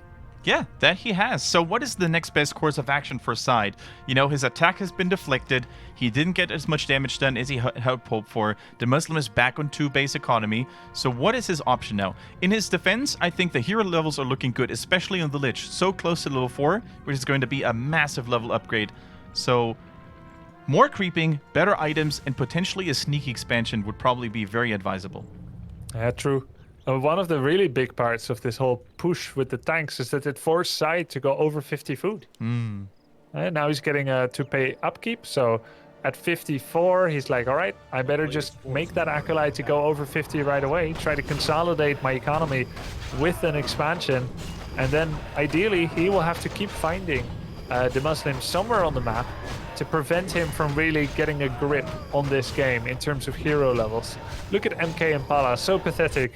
Together going for level 3 and 1 creep because he's got no units to creep with yet. Yeah, he's got nothing. He has to go for the easiest of creep camps available, whereas the Archmage is just minding his own business. You know, once again with invisibility, acting as a mobile ward, moving ward on the map, and he sees exactly what SyDe could be planning. Removes the Acolyte, actually. Doesn't go at this natural expansion slot. Instead, the red camp, I think, is exactly what he needs to be going for. Bigger items, bigger levels on the heroes is exactly what he needs to fight this horde of tanks that is going to pour into his base very soon. Pendant of Energy would have been huge, but Amulet of Spell Shield is not bad. Blocking 1 Holy Light or Stormbolt on the DK like every 40 seconds, not bad. You could even put it on the Pit Lord to make sure that the Rain of Fire doesn't get interrupted by the first bolt. Yeah, that's a really good suggestion, I agree. Level 3 now, speaking of which, Pit Lord is getting bigger and beefier. I'm not sure what the Siege Engine was doing there. Probably just cancel any expansion attempt, maybe a misrally, but that is basically just free fodder. And that is oftentimes something we can observe, Grubby, can't we? Human players that don't pay attention too much to the Siege Engines, these things drop a lot of XP. Well, 60 XP, it's 50% more than a Footman. it's not that much for how long it takes to kill them. Mostly they cost the resources, and of course you want to deny any experience to the undead heroes. I am surprised how easily it died, but I suppose he sent it there, sent his Archmage to the natural for a bit, just wants to make sure all places are covered. Oh, I think the Archmage might... The main. Oh, no. Yeah, the coil already hit. Yeah. Before you looked at it, I think, maybe. Yeah, that was really good evacuation there. But you can really see that the positioning for SyDe's defenses is very smart. Several towers, the meat wagons as well, dropping their hard-hitting shots. This is really cool. A shade in the mix, by the way, as well for SyDe, so he knows exactly what DeMusliM is planning and scheming and plotting on the top half of the map, and stealing another creep just for funsies, just because he can. Finally, that troll trapped it and got away from him at the start. He gets one now. But smart shade usage, because actually human cannot last on that expansion forever. If you look at his main, 1500 gold. It's about to run low.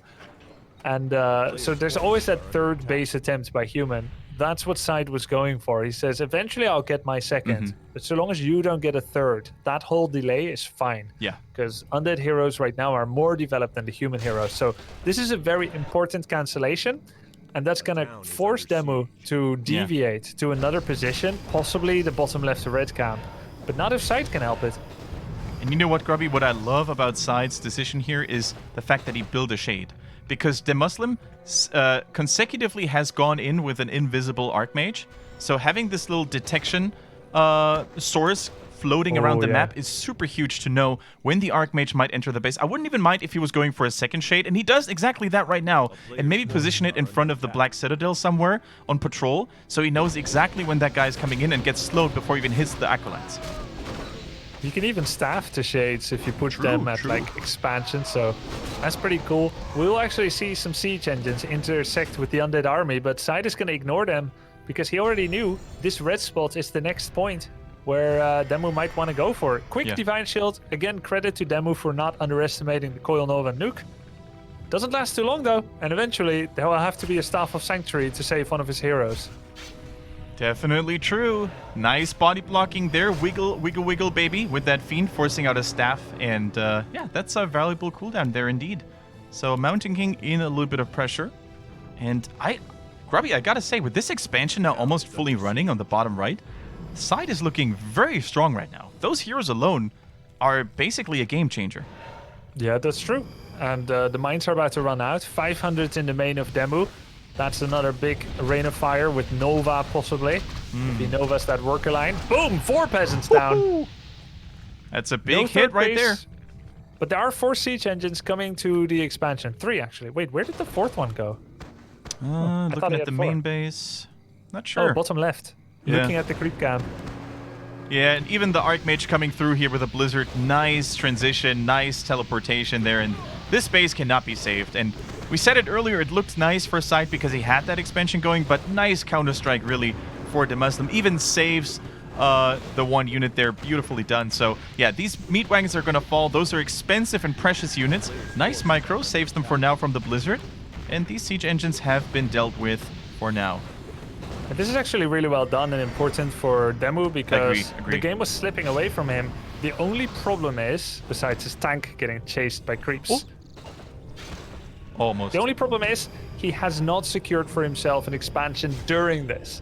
It's the second that Undead starts moving to these tanks is when your peasants need to start building the towers at an expansion. That very second. And he hasn't done that. And that means he's not going to try anymore. I would really respect that if that were the case too, because I think even 5 towers cannot stop the Undead army at this point. So maybe he's just finally trying to go and get level 3 heroes, never expand again, and just try to win in one fell swoop. He is 80 food after all, not too bad. Oh wow, I didn't even see that his supply skyrocket that high. That's really... Of course, a lot of that is flying machines, which will deal with the not yet existing threat of destroyers. I think there's only one. And there are master banshees on the field. So all these flyings, junk.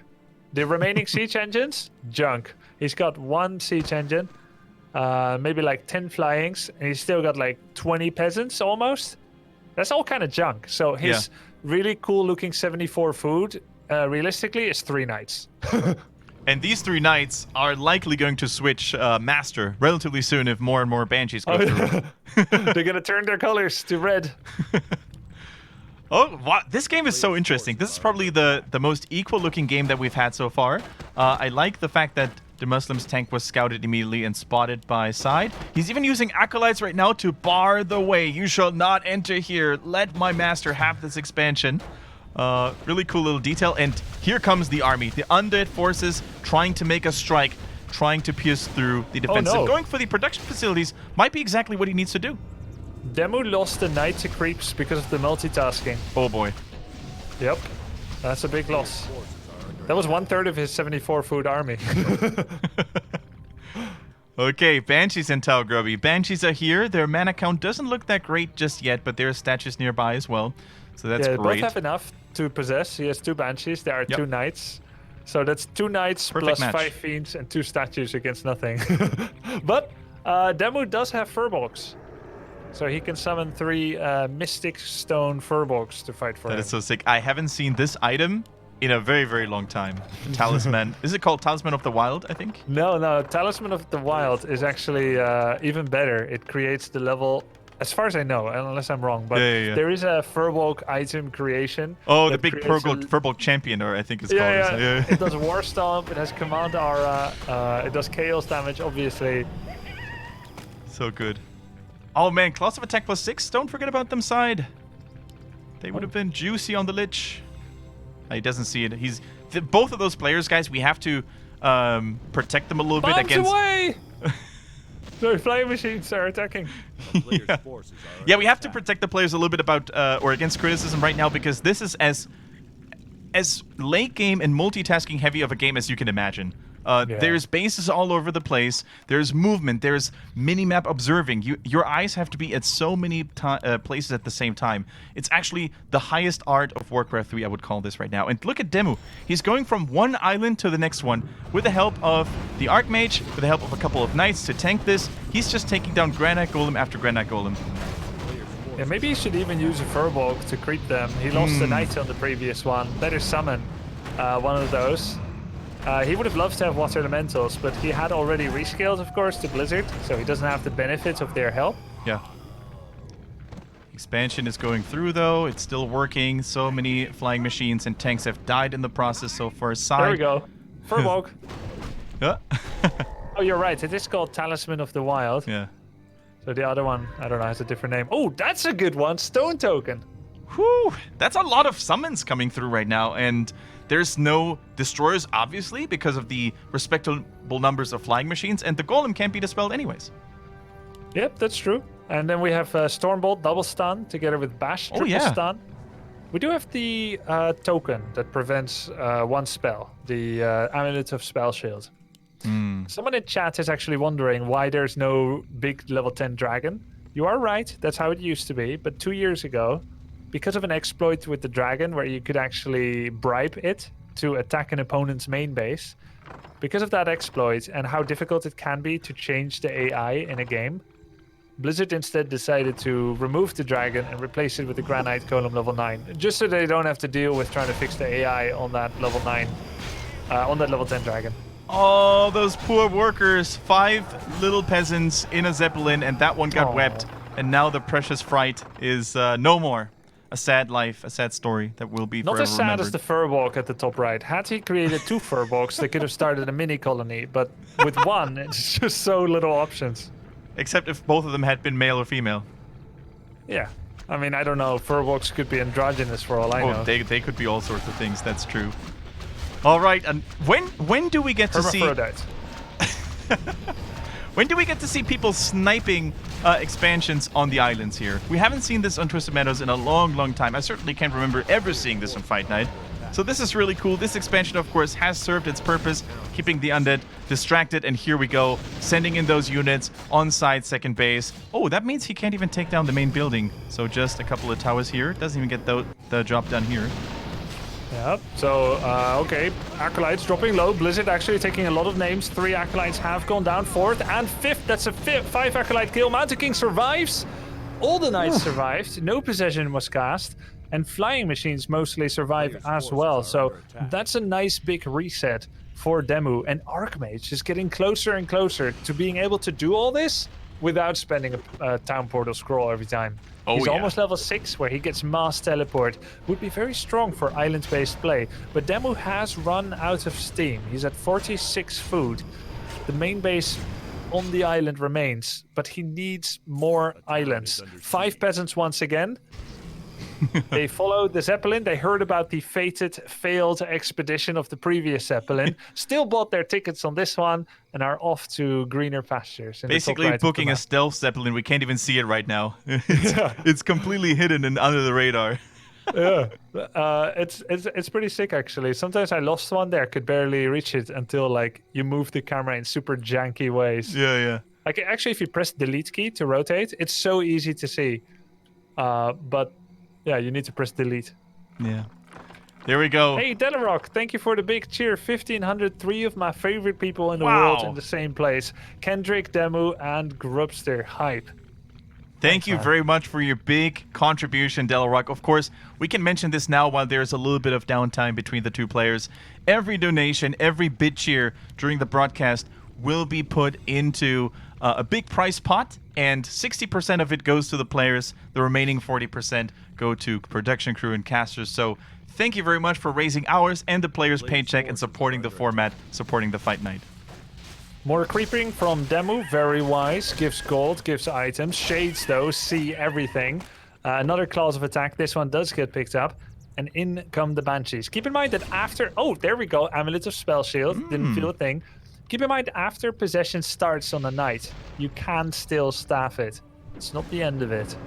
But if more than one knight gets possessed, Demu is in trouble. Yeah. He only has the one staff. Especially now that the staff is on cooldown, I think that's a very useful thing for a side to keep track of. As soon as the Archmage teleports a hero or a unit home, they can then use it on different units, the possession that is. And look at side, by the way. Sending 2 units to the top left to deal all sorts of damage onto the base and the workers in particular. An Abomination and a Fiend. Okay. Yeah. Again, he's pooping all over them with disease cloud, so that's that. But is this enough? 6 towers will be here soon. I don't think it's enough in the long run. Yeah, so this, I think he may have underestimated the rebuilding progress for Demu on that island. And speaking of islands, Grubby, top right is already finished. It's currently mining. 3 towers in the making. This is a very smart play and use of resources for the human player. And side, he's looking strong, don't get me wrong. He's got the Banshees in play. He's got level 5, level 4, level 5 on his heroes. Exceptionally strong. But what if he doesn't get the fight? You know, what if DeMusliM just chases, kites him around the map? Oh, Mountain King. Mountain King. That kite just went down straight to the earth. That's unfortunate for him. I guess it was still in the same control group. Yeah. Just finished healing at the castle. And he right-clicked it to the bottom right. Quite unfortunate for him. But yeah, that's what Demu wants, what you said. Shades make it a little tougher. And you can't really go around with a knight and a shade either, because they could get possessed. We still have to see the first charming ritual between Banshee and Knight. So far, the Knights, the men have been fleeing the Man-Eaters. Could also go for a possession on a peasant. Quite a popular move on Twisted Meadows.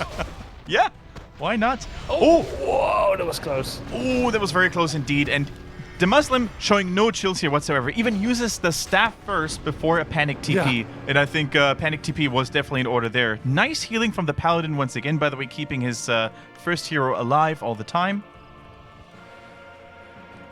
Shade checking the bottom left, the red spot. Because as much as Demu now has 2 mining bases, look at all those peasants. They're so hurt from the disease cloud. One thing about the islands is they have 2,500 gold less than natural expansion. So you gain remoteness, but you lose fortitude, long-lastingness. So now side, he just matched every island expansion with one on the mainland, and they're worth more. So Demu needs another island expo, or eventually get a foothold on the mainland. Oh, this is so crazy. 35 minutes almost into the game, and we can't really tell who's going to have the advantage at the end. You know, it's really close. I think every mistake not paying attention to a hero, not paying attention to a knight movement path. It could all really make the big difference. We see a level 4 Pit Lord. I'm really excited to see what this guy can bring to the table a little bit more. Level 2 Rain of Fire, so strong, but he doesn't have the time to commit to this. It's not like the towers are dealing too much damage or draining too much mana. It's simply that he doesn't have enough time to build up the siege. And Undead notoriously struggle when it comes to base racing. Yeah. Yeah, that's true. And that's what Demo is doing really well, is to stay on 50 food. I would like to see him crank out some upgrades as well. On the blacksmith. That's a great time to invest. There we go. Going for the gunpowder and the iron plating. But what is his unit comp going to be in the end? Honestly, I feel like it should be mass breakers, as they cannot get coil nova. So I'm a bit confused by the gunpowder. Makes sense for flying, so maybe more siege engines. Yeah. I guess these are just siege engine upgrades. Gunpowder plating is for the tank. So, oh, there we go. He's spamming tanks. He has gone over 50, and he's doing that to buy time for his island expansion as well. Where did Rock Golem go, by the way? Did he just sell it? Oh, he must have sold all of them to hide the fact that he has that many islands. That is so smart. Next level. Didn't we have a similar case where we saw, or we said something similar about selling items or hiding items to hide an expansion? I think that must be the case. It's always been a big play. Yeah, very keenly observed, Grubby. I like it. I like it a lot, actually. And SyDe, he's struggling to find out where the human really is expanding to all the time. He has shades going on a lot. Oh, look at this meat wagon play, by the way, with the Pit Lord and the Lich coming through as well. Where's that? Top right with the meat wagon. Oh, wait, how did he get there so fast? Yeah, so he sent the meat wagon with a Zeppelin and then TP staffed. Oh, cool, okay. Yeah. And then his Zeppelin was killed. Yeah. So he's now One-way marooned. ticket. Yeah, he has a TP at least. Oh, man, and I love the fact that DeMusliM, it looks a little bit like tower defense, but he thinks about his base design very smartly, even in these hectic times. You know, one arcane tower on every side, so the undead heroes can't just shimmy around and attack from the other side without getting their mana sapped, so this is really cool. I'm a little bit surprised that none of the players has used sappers so far. At least we didn't catch any. Yeah, pretty expensive and pretty temporary. They're all trying to get value for free, which is possible when there's that many things happening. Sappers always carry a price, and they get stopped by anything of 3 towers or more if you don't use them in conjunction with something else. So yeah. It is tough. Sappers also cannot go in Zeppelins, so they're right out in trying to deal with Demu's island expansions. Demu finally hired a shredder. It seems way overdue. It's now working for the first time at his castle. And he needed them because he was at 100 lumber. He couldn't actually expand in the bottom left, despite being ready. Dude, I think Demu lost all 3 knights here. Counting the corpses? Yeah. That's Did he where... still have 3 knights, though? The last I saw, I think he had 1 or 2. Maybe it was 2 then, but still losing these expensive units hurts him a little bit. He can't really use the knights too much in the first place anyways, I guess, because of the banshees and the danger they pose. Siege engines coming in again, this time God. with new upgrades and a new lick of paint. 3 attack, 1 armor. Pimp my siege tank. Yep. New slap of color and a couple of extra guns on the back. Look at these fiends trying to get an angle, but they're in range of 3 towers, so that doesn't really work. I don't know what this is. There's even like a chance that the fiends... Oh no, wrong way!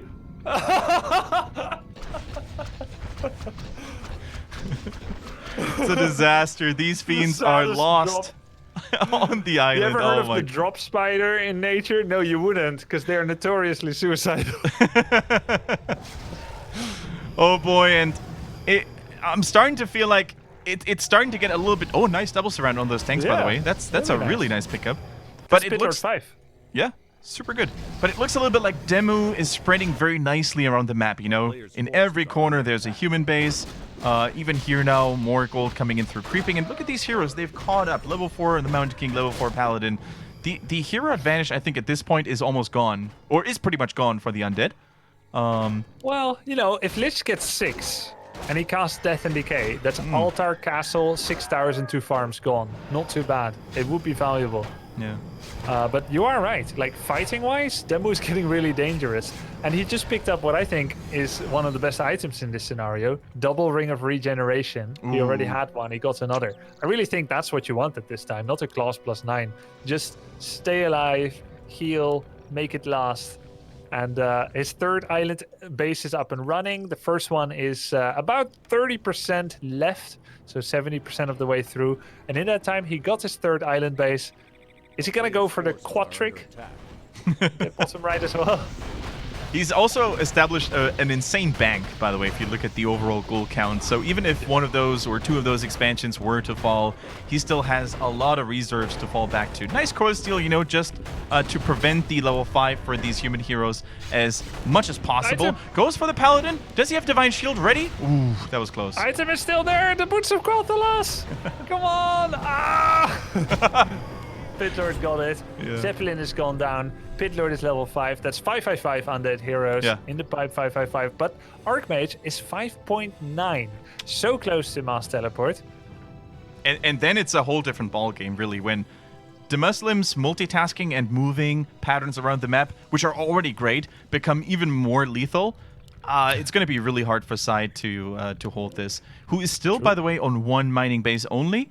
That one admittedly has still 5.5k gold left because it got destroyed and delayed a couple of times with the siege tanks. So he's not in immediate danger of running dry, but sooner or later I feel like he will be surrounded and outmined. And the funny thing is, SyDe has movement speed aura and Demu doesn't, but it seems like Demu is the one that's outmaneuvering. 100%. Despite having been down on levels, down on army, down on workers, down on items, and down on active mining bases. He's been behind in every single way. There's no way you can say that he didn't earn this. Yeah.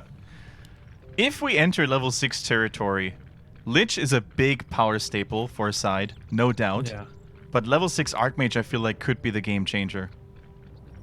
Level 6 Archmage is really huge. Yeah. Maybe a lot better than Death and Decay. Death and Decay takes down 1 base. You can take down 3 workshops with that, which is kind of cool. But those can be rebuilt.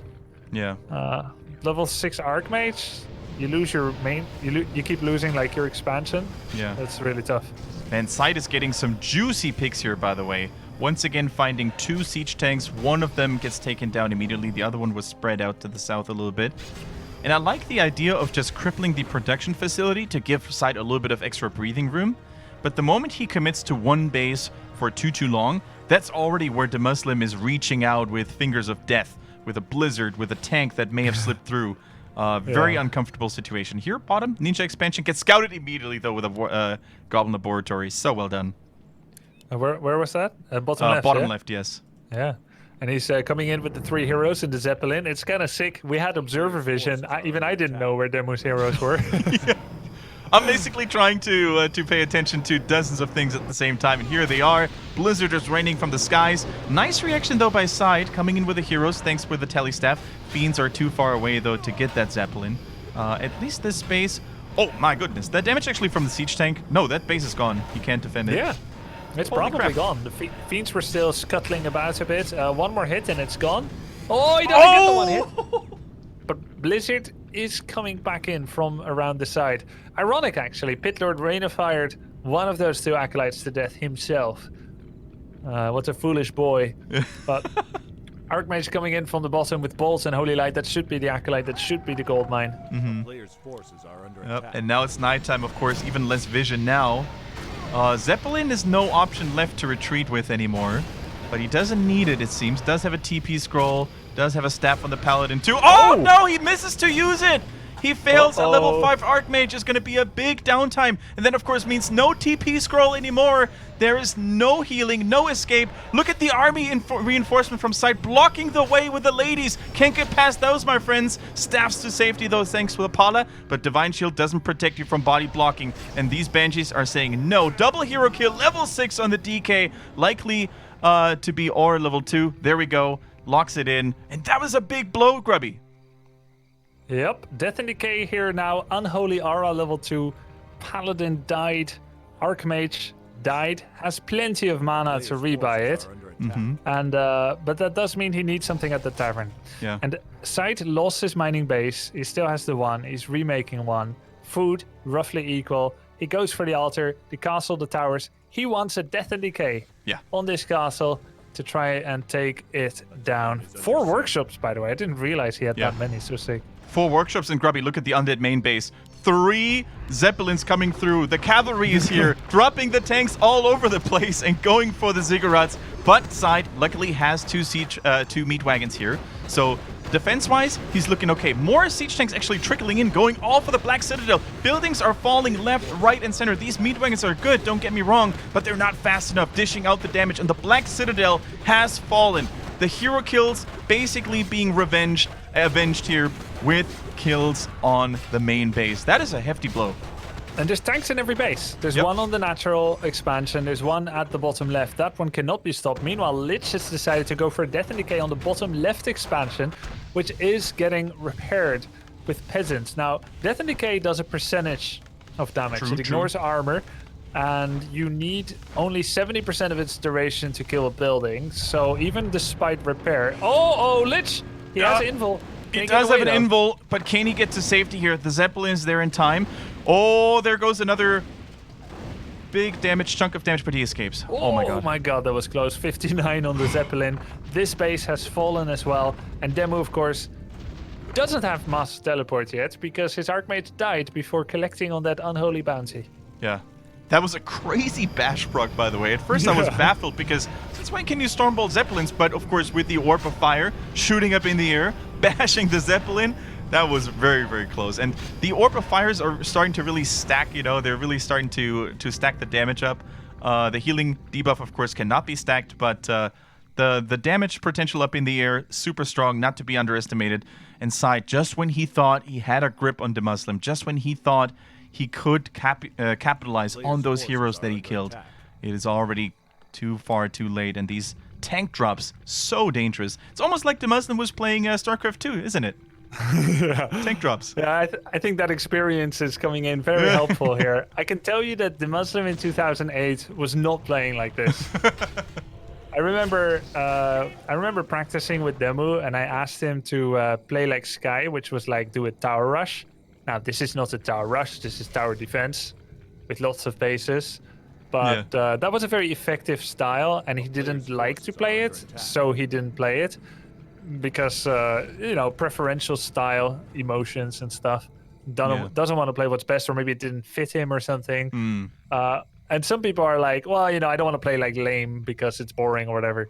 True. I think Demo was having fun. Like, whatever reservations he had about certain strats, I don't think they're there anymore.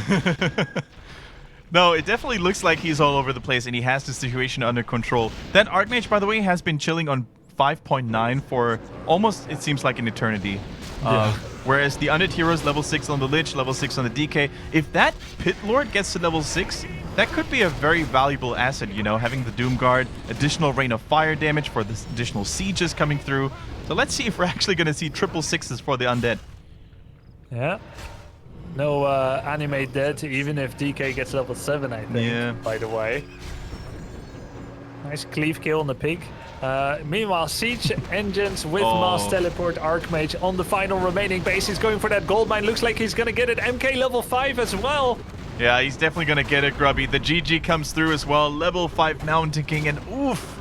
That is a painful end to this game. SyDe fought like an undead lion, but in the end, it was DeMusliM reigning supreme with superior macro, annoying drops of the tanks all the time. This is not only a very frustrating loss for SyDe, but also a very exhaustive one. That game took almost 50 minutes, and winning it does not only give you an advantage in the series, obviously, but also a mental satisfaction, I would say, doesn't it? Yes, I would say so.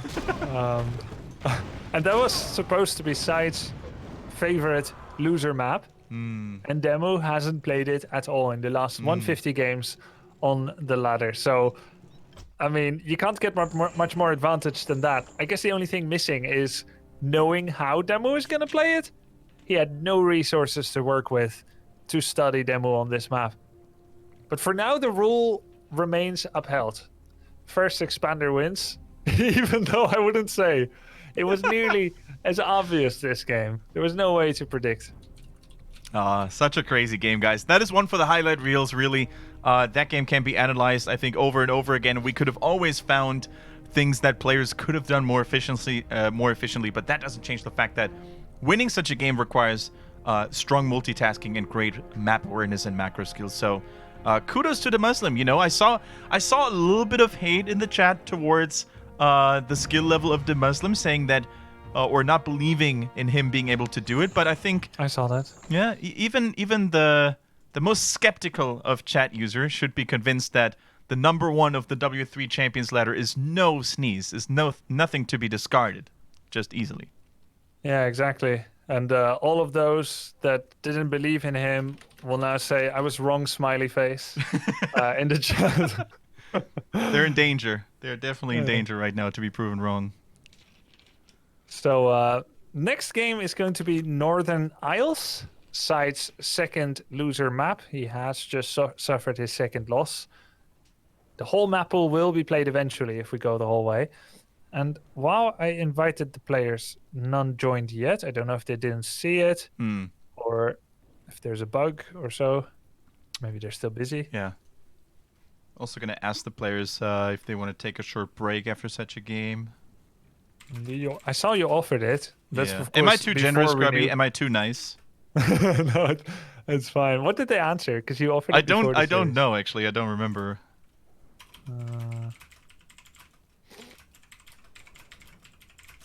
I am fine with it. No, they didn't answer, actually. Okay, that was in reference to something else. I just noticed that the way Reforged looks in the chat and the font and everything, they probably have the most sad-looking smiley face. It doesn't excite me. It doesn't trigger anything in me. Tiny eyes, Is that giant true? smile. Look like a monkey. Yeah, it's a very strange. What if you put the space? Oh, that's really weird too. That doesn't even look like a smiley anymore. No, I always think space, like parenthesis, like colon space parenthesis is kind of psycho anyway. Like anyone that puts like a space between their smiley face, that just doesn't look like too genuine anymore. If you know what I mean? Yeah. I know what you mean. Although I know that you're a stately proved how should I call that, punctuation analysis. So I've seen you very well identify where a player is from just by the way they type. And I'm gonna have a stab at Twitch chat now. Okay. Aratas's face means he is from US. Goji, Russia. Tian Kevin, China. Adexo, Poland. I know some of these people. All right, guys, the players are here, and we're ready for game number 4. This is the best of 7. We're having a lot of fun, and I hope you guys share the same sentiment here on our 1-year anniversary of Fight Night Warcraft 3 on Heroes Hearth. It's been an absolute pleasure, and these players so far are not disappointing. Heated game after heated game with tons of expansions and different strategies are being deployed. Now we're venturing to Northern Isles and see what the players have to offer. Of course, this is a whole different beast than Twisted Meadows. Twisted Meadows, I think in general, is its own category in ranked play, simply due to the size of it and the expansion locations. I think it was demonstrated quite nicely. Northern Isles, by many considered to be one of the most competitive maps that we have in the pool. So let's see if we see a more standard approach by both, or if one of them tries to pull off a magic trick once again. SyDe is going to go for a Dreadlord expand, says his build already. That's worked 100% of the time for him so far. True. DK Harass last game was mediocre, and his follow-up was good but not good enough. His Lich build was desperate on a difficult map and went wrong with the lightning shields creeping, but his Dreadlord play is among the best. And he doesn't just triple crypt ghoul spam either, though it's one of his tricks. He's got a multitude of different builds. We should be seeing it now, and we should be seeing Demu go up against it. This time not on a map with mercenaries. So whatever he tried on Echo, it will not be repeated here. Archmage first. Archmage first for the human, for DeMusliM.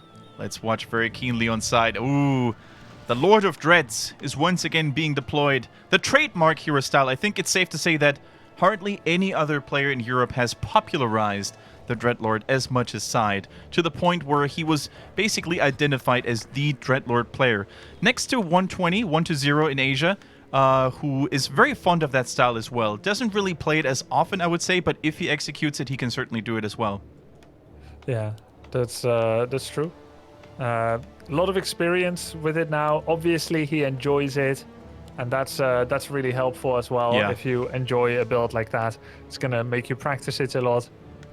I'm very curious to see whether Demo will do the infi response, which is scout early, see it, immediately run to the Undead the moment you see it. Abandon creeps halfway, and either go for the gold mine if there's no Nerubian at home, or straight for the expansion. Because this is not unharassable, but it does require finesse and good habits.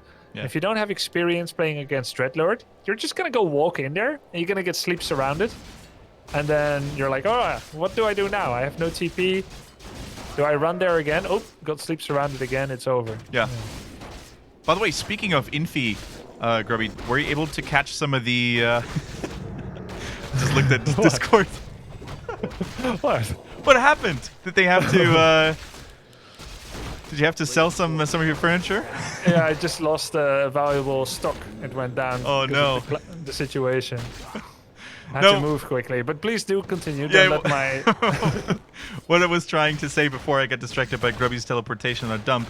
Now that Infi and TH are back as active human players, I think this could really be the much-needed renaissance for human players. Because we mentioned this before, it really seemed like with the lack of those two stellar players, humans didn't have the source of inspiration from the very top tier of the players. Whereas Undeads, you know, they always had 1-0 and Happy.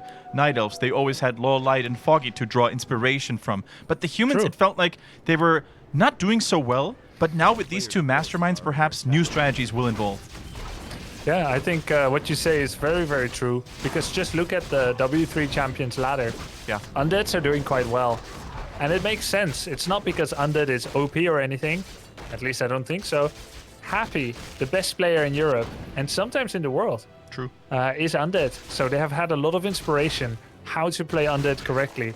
And when a player like that wins 2 world championships, like Happy has done, there's very little doubt that his style is effective. Yeah. So you really can just rely on his discoveries. You don't need to be too critical and be like, I don't know if I want to copy this part or that part. It has shown to work. Those things can change. Different styles matter, but yeah, they work. So Undead's got better from that. SyDe, he plays his own style though.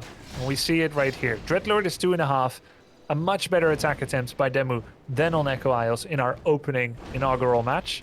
Archmage is 3 with Lightning Shield and Greater Heal. This is a big deal. This could be a really big push. Lightning Shield on the Footman, doing massive damage to the ghouls. Oh, absolutely. Look at one Footman just driving away the Undead forces all by himself. Nobody wants to be near that guy, that's for sure. And the 2 Water Elementals proving to be a force to be reckoned with. Even sleeps one of them instead of the Archmage because he realizes, SyDe that is, that more damage will be coming from those summons than anything else. And another Lightning Shield. This is so huge. This is so big. Zoning out the Undead forces all by themselves. Look at the Enchanted Gold Mine, the Haunted Gold Mine. It's almost about to fall. And the spacing for DeMusliM is so huge, blocking the Archmage with his own footies so he can't get attacked by the ghouls, saving space, saving time, and dealing more damage onto SyDe's early game plans. Even use the healing potion as well. This push is not ending anytime soon. That was a cool Acolyte with Lightning Shield, though. Like, SyDe has its own Lightning Shield, and that's a lot of damage. Way more than Acolytes could normally have done. But that was a huge play by Demu. Great use of his 2 consumable items. Killed so many ghouls. Dreadlord dropped low to his knees. And all the Acolytes have gone down as well. Eventually, Demu will have to port out of this, I think. I don't think it will end in the Gold Mine's death. But he will follow this up with a rifle MK push, and it will be so much better than this game 1 plan with Alchemist. Level 4, getting that additionals. Oh, I was gonna say, that level 4 from the Ghoul means more stats, a little bit of extra health, and these Water Elementals, man, they just kept splurging and sucking in those ghouls. Oh my goodness, DeMusliM flexing his human muscles right there. Yeah, so sick. Great items for Demu, Greater Heal and Lightning Wand, but that influenced the way he played it. Had it been Greater Mana Pot he would have gone for keeping his Archmage out of the fight and just sending Water Elemental after Water Ellie after Water Ellie. That would have also been effective. And had it been Scroll of the Beast, it would also be very strong. Double Water Ellie, Footsie's Archmage with Scroll. Yeah. This was pretty ideal, but every consumable at this point would have been extremely useful. So agree. A very good response against SyDe's predicted opening. It's 3-1 now. And our new challenger, our rank 1 on the ladder, probably not favored against SyDe or very close, but is now leading with a 3-1. It is very true. And I'm going to give you guys a little bit of a look behind the scenes. So when Grubby and I came up with a new challenger for SyDe this week, we were ideally looking for an orc or a human player because we like to switch things up for you. We don't want to have the same matchup repeatedly week after week.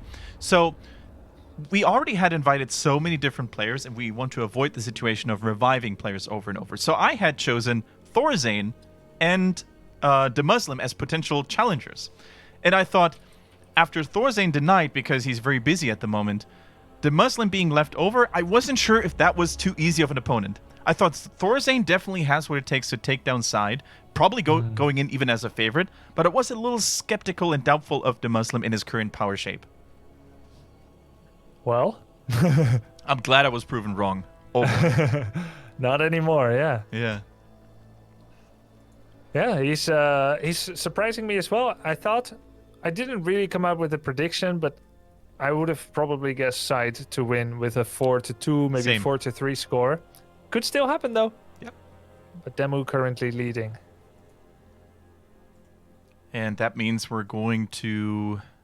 Was it Concealed Hill? Yep, Concealed Hill, the final, let's say, favored pick by SyDe. Very cool. If he manages to clinch this one, he will then need to win on Last Refuge and Amazonia as well to close it out. And guys, this is a good moment as well to once again highlight our bounty. If you like what we're doing here in Heroes Hearth Warcraft 3, if you enjoy the fight nights as much as we do, it's been one entire year now that we've done this show, and it's getting better and better week after week, I feel like, then feel free to contribute a little bit if you have some spare funds left via Twitch donation or bits, whatever floats your boat. A lion's share of it will go to the players' pockets, and it really helps keep the show going. And if you're interested in all the games, you just tuned in, you were a little bit surprised that we started earlier today, you can always catch up on the VOD on our YouTube channel, !YouTube in the chat. And there's all sorts of formats, especially with SyDe. We've been featuring quite heavily over the last couple of days. He does replay breakdowns for you guys. Grubby is doing guides there as well. A new one is in the pipeline, I heard, sir. Yeah, Kendric picked the topic. I hope you guys like it. It's going to be... Truth be told, a viewer of yours picked it. I just reminded you of it. Oh, very good. Well, the Holy Trinity has decided. Viewer, co-caster, and yours truly. It's going to be a guide on creeping. It's already been written. It's over 4,000 words. That should create a nice video of 40 plus minutes. Heroes Hearth will help me edit. And we're all going to come up with the imagery together. It should be another guide like the expansion guide. Yep. There will be a written version on the Heroes Hearth website. And there will be one on the Heroes Hearth YouTube channel as well. Hopefully educational and fun for you guys to watch. 4,000 words. So it looks like you've never struggled with a 200-word essay due on Monday. Not if I don't get distracted by your stream, but if I do, even 100 words is too many. All right, guys, it's match point. DeMusliM, our new challenger from Great Britain. He's looking very strong. He's a very well-renowned name within the scene, not just Warcraft 3, but StarCraft 2 as well. Caster, player, pro player, former pro player, looking super good with his own little twist and his own little style, I think. Just think of the farm here, by the way, being placed so aggressively all the time to scout. Super cool to see inside our champion, our beloved champion from France. He's now with his back against the wall, and of course, he has to go back for the Dreadlord. Yeah, this time opening with a Crypt into Ziggurat, which is a slightly slower hero, but that's with a nod towards the difficulty of the expansion on this map. You want to have more goals. Oh, I think Grubby froze there for a second. I was like, that is weird of him to just stop mid-speech. Discord image also froze, so I think he will be back relatively soon. In the meantime, DeMusliM, thank you very much for the 1,000 bits, man. He says guides are sick, and I think not only the guides are sick, but your contribution is just as sick, my man. Thank you so much. Welcome back, Grubby. I think you froze there for a second. Yeah, it's weird. I saw it on the stream. I think you have to fix my... oh, there we go. Yeah. Yeah, I still heard you. That's the weird part. Huh. I was like, how rude. Sometimes I just ponder life, and I just stop talking because, you know, talking overrated. No, I was still there. Weird bug, but I'm back. Okay. Yeah, just more ghouls for SyDe, as I was saying, so that he can tackle this difficult expansion. Very true. Greater mana. Some call it the potion of GG, found for the Archmage. So we could very well see a deja vu from last game, you know, with the Archmage creeping up to level 3 as fast as possible, and thanks to the aura, but of course, most importantly, thanks to the greater mana, just summoning water elemental after water elemental and trying to mess with SyDe's plants. Now, in defense of SyDe, he had an Acolyte there, and if he was clicking on the Archmage, checking the items, and seeing the greater mana, he could kind of expect maybe a similar move and prepare accordingly. Yep. Archmage is getting level 3 now, though, so I don't know how you prepare for Infinity Water Elementals. We shall see. Dreadlord's only level 2.1 this time. Nerubian, not finished yet. Meantime, thank you, Duplicity, for the 1,000 bits. Very nice of you. As now the Archmage comes in with Water Elemental level 1, soon to be followed by 2 and 3. That's a lot of firepower. SyDe, completely ignore... Oh, wow, that was very nearly a surround. Yeah, very nearly. The Dreadlord, of course, was still on unholy ground, so not sure if that would have been enough, but at least it would have been weakening him quite a bit. And look at the Archmage, by the way, staying away from the fight for so long so he can't get sleeps around it. Just lets the units and the water elementals deal the damage, and only then will he join the fray. But this time, like we said earlier, SyDe, he's defending well ahead of his base, so the footies don't even get close to the Acolytes, and the zoning Nerubian Tower, of course, is so strong. So cool to see this. And look at this, DeMusliM still hugging the shop, not actively participating in this fight. I think it's quite wise, because he knows there will just be a sleep surround. He's trying to wear down the mana pool of SyDe, but SyDe has been doing so much wonders with vanilla surrounds on these water elementals. He's killed 3 now, a level 1 and 2 level 2s. Fantastic job by him. Didn't even go for the TP cell, so that this surround that nearly activated on the Dreadlord would not have been as risky as it could be. Nerubian is finished. He's mining. Ghouls keep spreading in. Yeah. What of course Demu is doing is he's succeeding in delaying the tech. True. At the moment, no tech yet. Mass money and ghouls are being used. That costs gold and lumber. Another surround though. He's getting very near Carrion Swarm level 2. Yeah, Carrion Swarm, by the way, is a very nice adjustment as well to deal with heavy footy numbers, heavy early aggression from the human player. One ghoul falls, the other one was saved in time, so that's a nice little boon for SyDe. But yeah, level 3, like you said, Grubby, with a level 2 Carrion Swarm would basically keep him in the game, right here, right there. I don't think DeMusliM would have enough firepower to break through this then.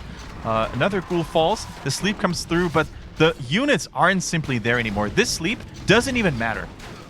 Oh, he now gets Carrion Swarm level 2, and every one of those ghouls gets saved. No, he's pulling back the third ghoul that dropped with very low life. But I think SyDe has done it. He will hold on to his base. Very different when there's no lightning shields on the field. Absolutely.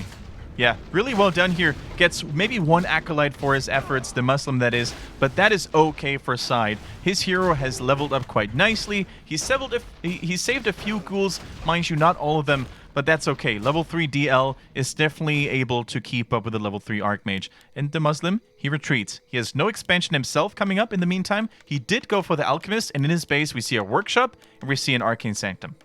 Okay, so this time Workshop not proxied on the middle of the map, vulnerable to ghoul attacks. Sanctum coming again, 1 attack upgrade, Rifles, and Alchemist. So to counter Carrion Swarm, he has decided not to go with MK. It also helps to get his level 2 hero crept up and acquired quicker, as Tavern heroes are instant, altar heroes need a minute. Let's see if this is going to pay off for him.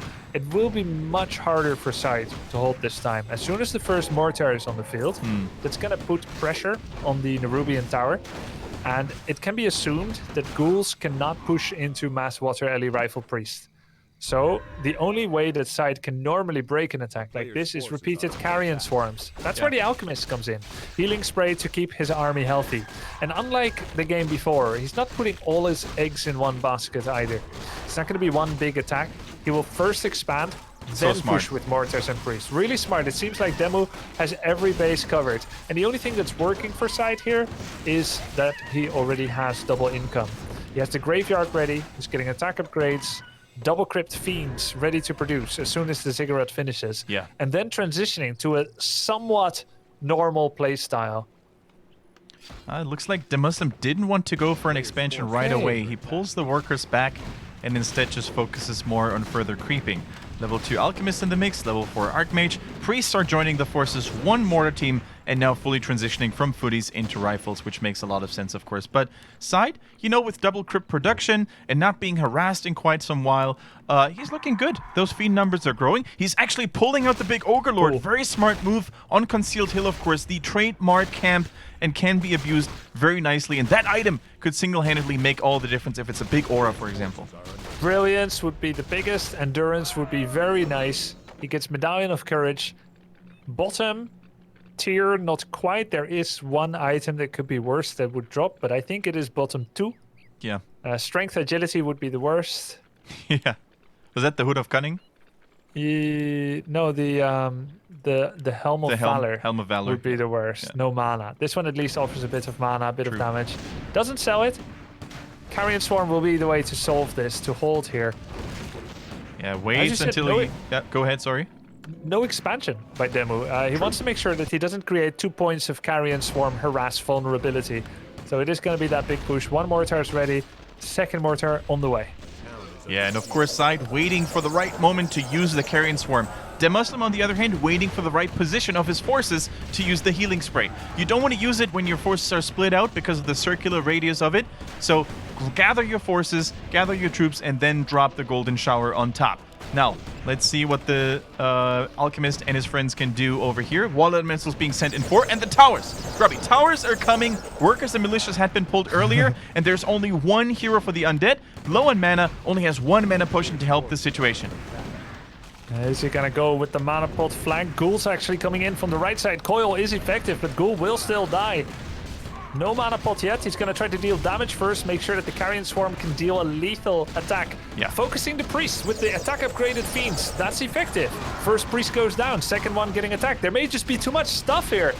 I think SyDe's formation is wonderful. The ghouls in the backline hitting the rifles like they're supposed to, and the fiends, like you said, Grubby, are sniping the priests one after the other. No love for religion are these unholy creatures showing, and I think SyDe, he has done it. He has held the attack quite well. Only the heroes left and one measly rifleman for DeMusliM, who does not have double economy to back this up, who does not have a third hero coming in anytime soon. This was all he had. This was his entire attack load that he wanted to get rid of. But hey, it's not going to happen. SyDe, he's standing strong and tall like a rock. These ghouls, these fiends are here to say no. Mortars and water elementals, though, still firing away. Fiend goes down, and there isn't a lot of mana left. We still have healing spray. Mortars need to get into that healing spray, though. He isn't. 3 mortars still firing away. Priests have been killed. SyDe is like, don't proselytize on my sacred, hallowed black ground. don't try to sell me your religion. Those have all been taken out. Another priest is coming in, trying to spread the gospel of Peril Spellbinder. One tower getting built again. Burrowed Fiend still revealing vision here. Yeah. The 3 mortars are still alive, but there's so much gold to buy mana pot after mana pot with more Carrion Swarms. Yeah. And there's a heal spray, a heal scroll. And that heal scroll on the DK proved to be so vital, so important to keep these fiends in good fighting spirits. And now with the ghouls and the aura, he's splitting the army, he's body blocking it and forcing DeMusliM to use the TP and get the hell out of dodge, not without losing another mortar and another rifleman.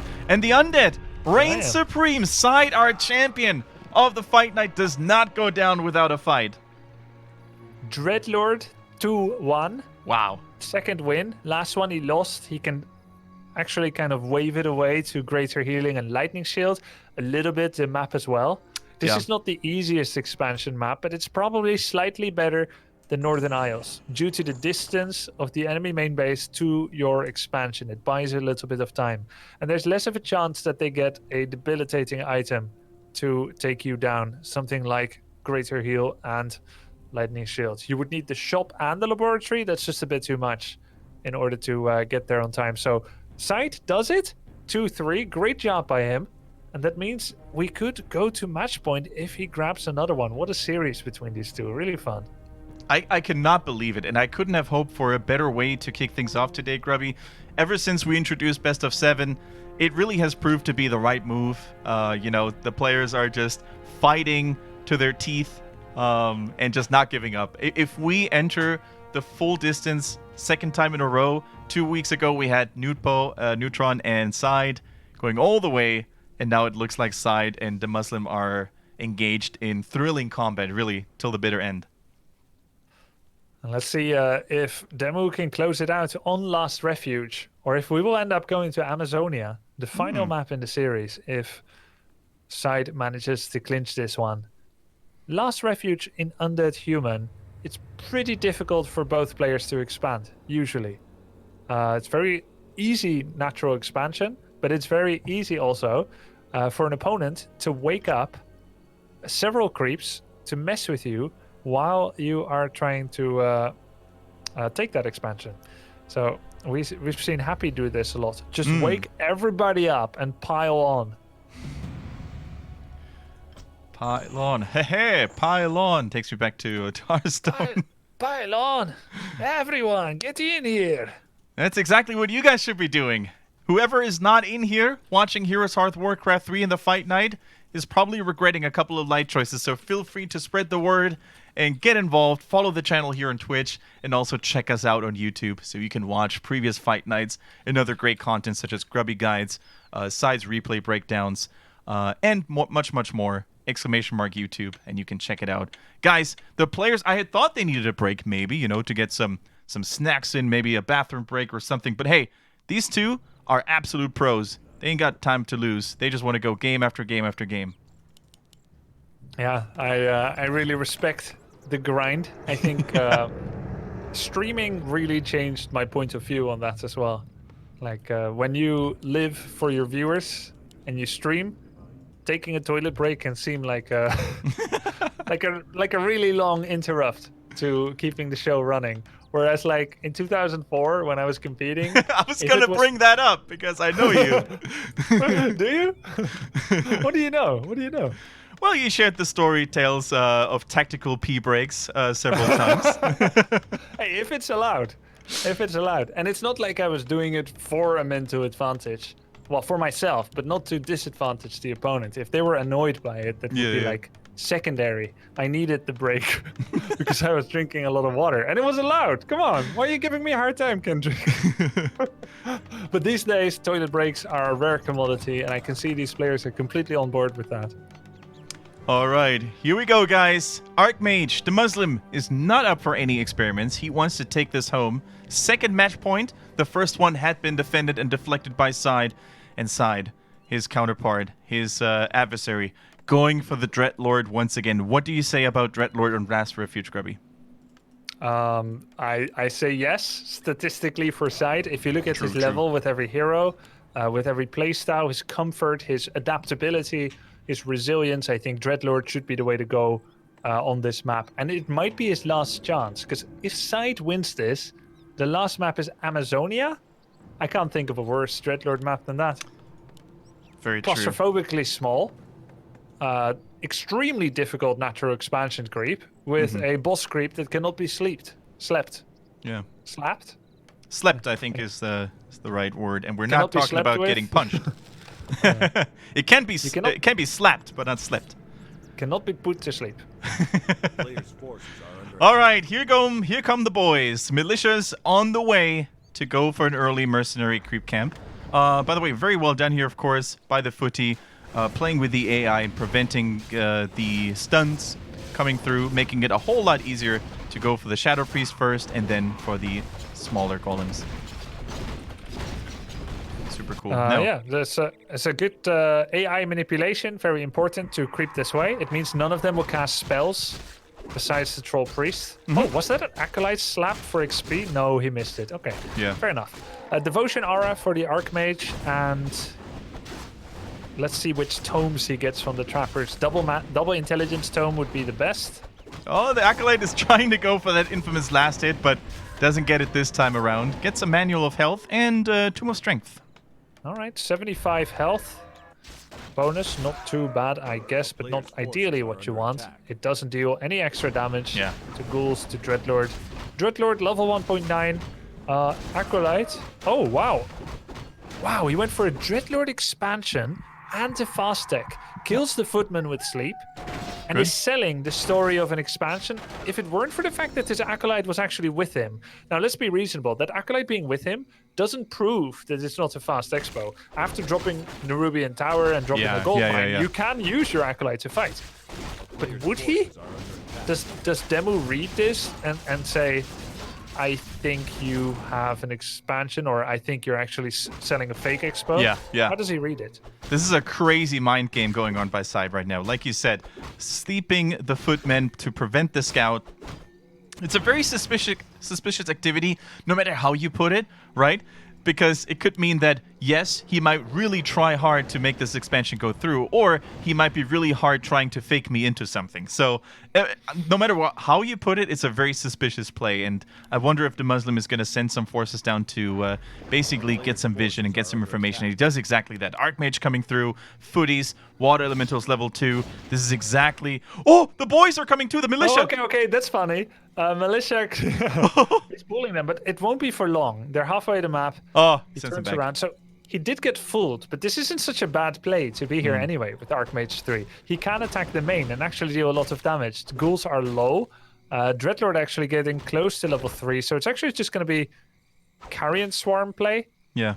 Still, though, he has forced Demu across the map, not taking another big camp, not applying real pressure to his main. It's actually kind of a cool play by SyDe, and he probably has experience with this scenario.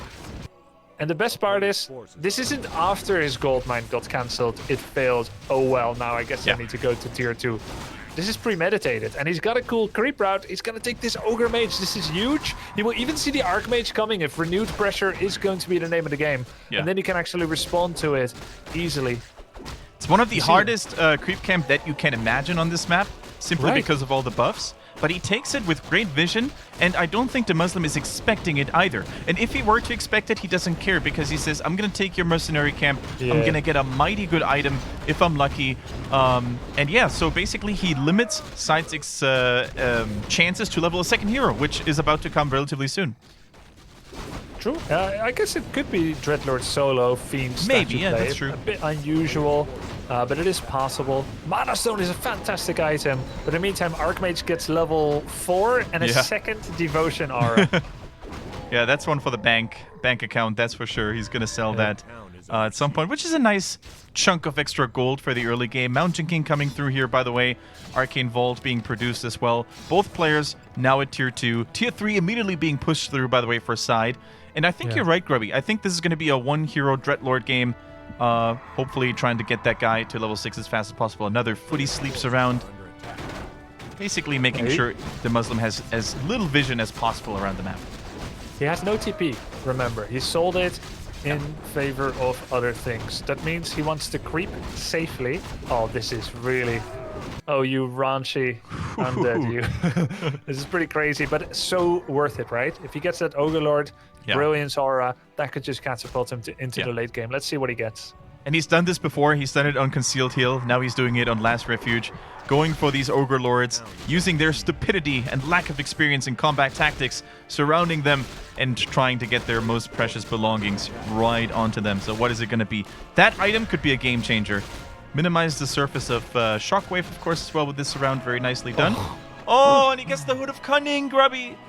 Yeah, not the best, not the worst. Again, bottom 2. Agility is a bit of armor, 1.2 armor. Gets a bit of attack speed, not that relevant. But he does get that 60 mana again. Not really worth it. It's experience as well, though. True. Level 4 Dreadlord means Carrion Swarm, Vampiric, and Sleep. Carrion being at level 2.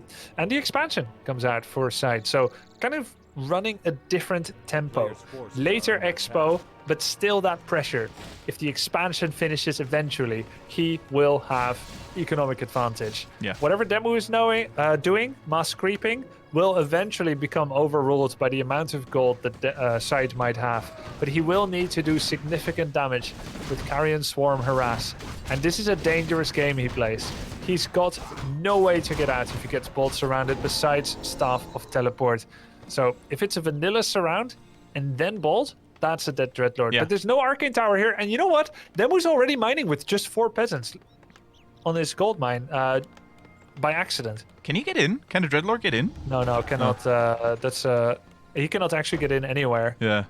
So at least he gets the lumber peasants for his efforts. But like you said... Oh, they cut the tree! They let him in! Traitors! Don't hurt Mother Nature or it's going to turn against you. And he has a Mana Stone as well, so even if he runs out of Carrion Swarms right now, all these workers are going to fall eventually. Even gets the ghouls up in there. 1, 2, 3, 4, 5 workers dead. And the ghouls with Frenzy, mind you, are going complete rampage mode onto the back laner. DeMusliM, what can he do in return, though? Currently dealing crippling damage onto his expansion. Doesn't kick it entirely, though, because he has to save what is left of his economy in his base. One ghoul will be bolted, one ghoul will be shot, but one ghoul will be laughing, cackling at the damage that they have caused on the main base of Demu. Mining with 4 peasants. Oh boy. 0 on lumber. No lumber issues yet, he's got a bank, but without Arcane Towers and Guard Towers, which seems like a really greedy omission against the player of SyDe's reputation. Those peasants are going to remain a threat. Yeah. Sleeves the Mountain King, gets woken up immediately though. Does have enough mana for another Stormbolt, but on cooldown and too far away. Destroyers in the main, and they can suck up the Book of the Dead, they can suck the Water Elementals, that's more XP. Dreadlord is level 4.8, circling around once again, and the gold mine never died. A remaining pressure in the side of DeMusliM. Yeah. That is going to be a vicious blow once again. The Water Elemental sees it coming, but what can it do, Grubby? I don't think it can do a whole lot to prevent this from happening. Oh, there's another Carrion Swarm. Locks the Dreadlord in, though. That's a nice little thing to do, but it's just going to get slurped in by these destroyers. The expansion, though, is hopefully finally going to fall here. At least the tower is gone, and the damage is now going to be delivered at the Haunted Gold Mine. At what cost, though, might one say? Yeah. At what cost? No worker, not a single worker left for DeMusliM. You can see it on your overlays on the top left. There's a 0, a big bad 0 next to the mining pick. Yeah, that's just not good. That's not good news. Does Demu not know how RTSs work? You need to create workers. But yeah, Dreadlord is level 5.5. Every rifle will get him closer to level 6, to the ancient prophecies, where Infernals are raining down from the sky. Last-ditch effort by Demu. Scroll of the Beast. Yeah. Destroyers will come home to defend the motherland. Rifleman nearly down. Will give a lot of experience because of the tier 3 XP advantage. Bolt on the Dreadlord, but it's only MK level 2. And Grubby, this time there is no Alchemist to save these hurt units, which makes the Dreadlord so much deadlier. Look at this. Carrion Swarm after Carrion Swarm is coming through. The surround is good, though. No shop is nearby. He sleeps the Mountain King, but the footies are here, and the damage is probably going to be enough to kill the Dreadlord. Level 6 didn't get the chance to cast the Infernal, which would have been a huge game swinger, and the level 5, level 3 Mountain King is reigning supreme right now, but many units have fallen. This is the last effort for DeMusliM. If this attack fails, he has nothing back in his base. Dreadlord cannot be retrained from the altar. Oh. He used Mana Stone before dying. The ultimate sin. Oh no, the Destroyer also goes down! Oh.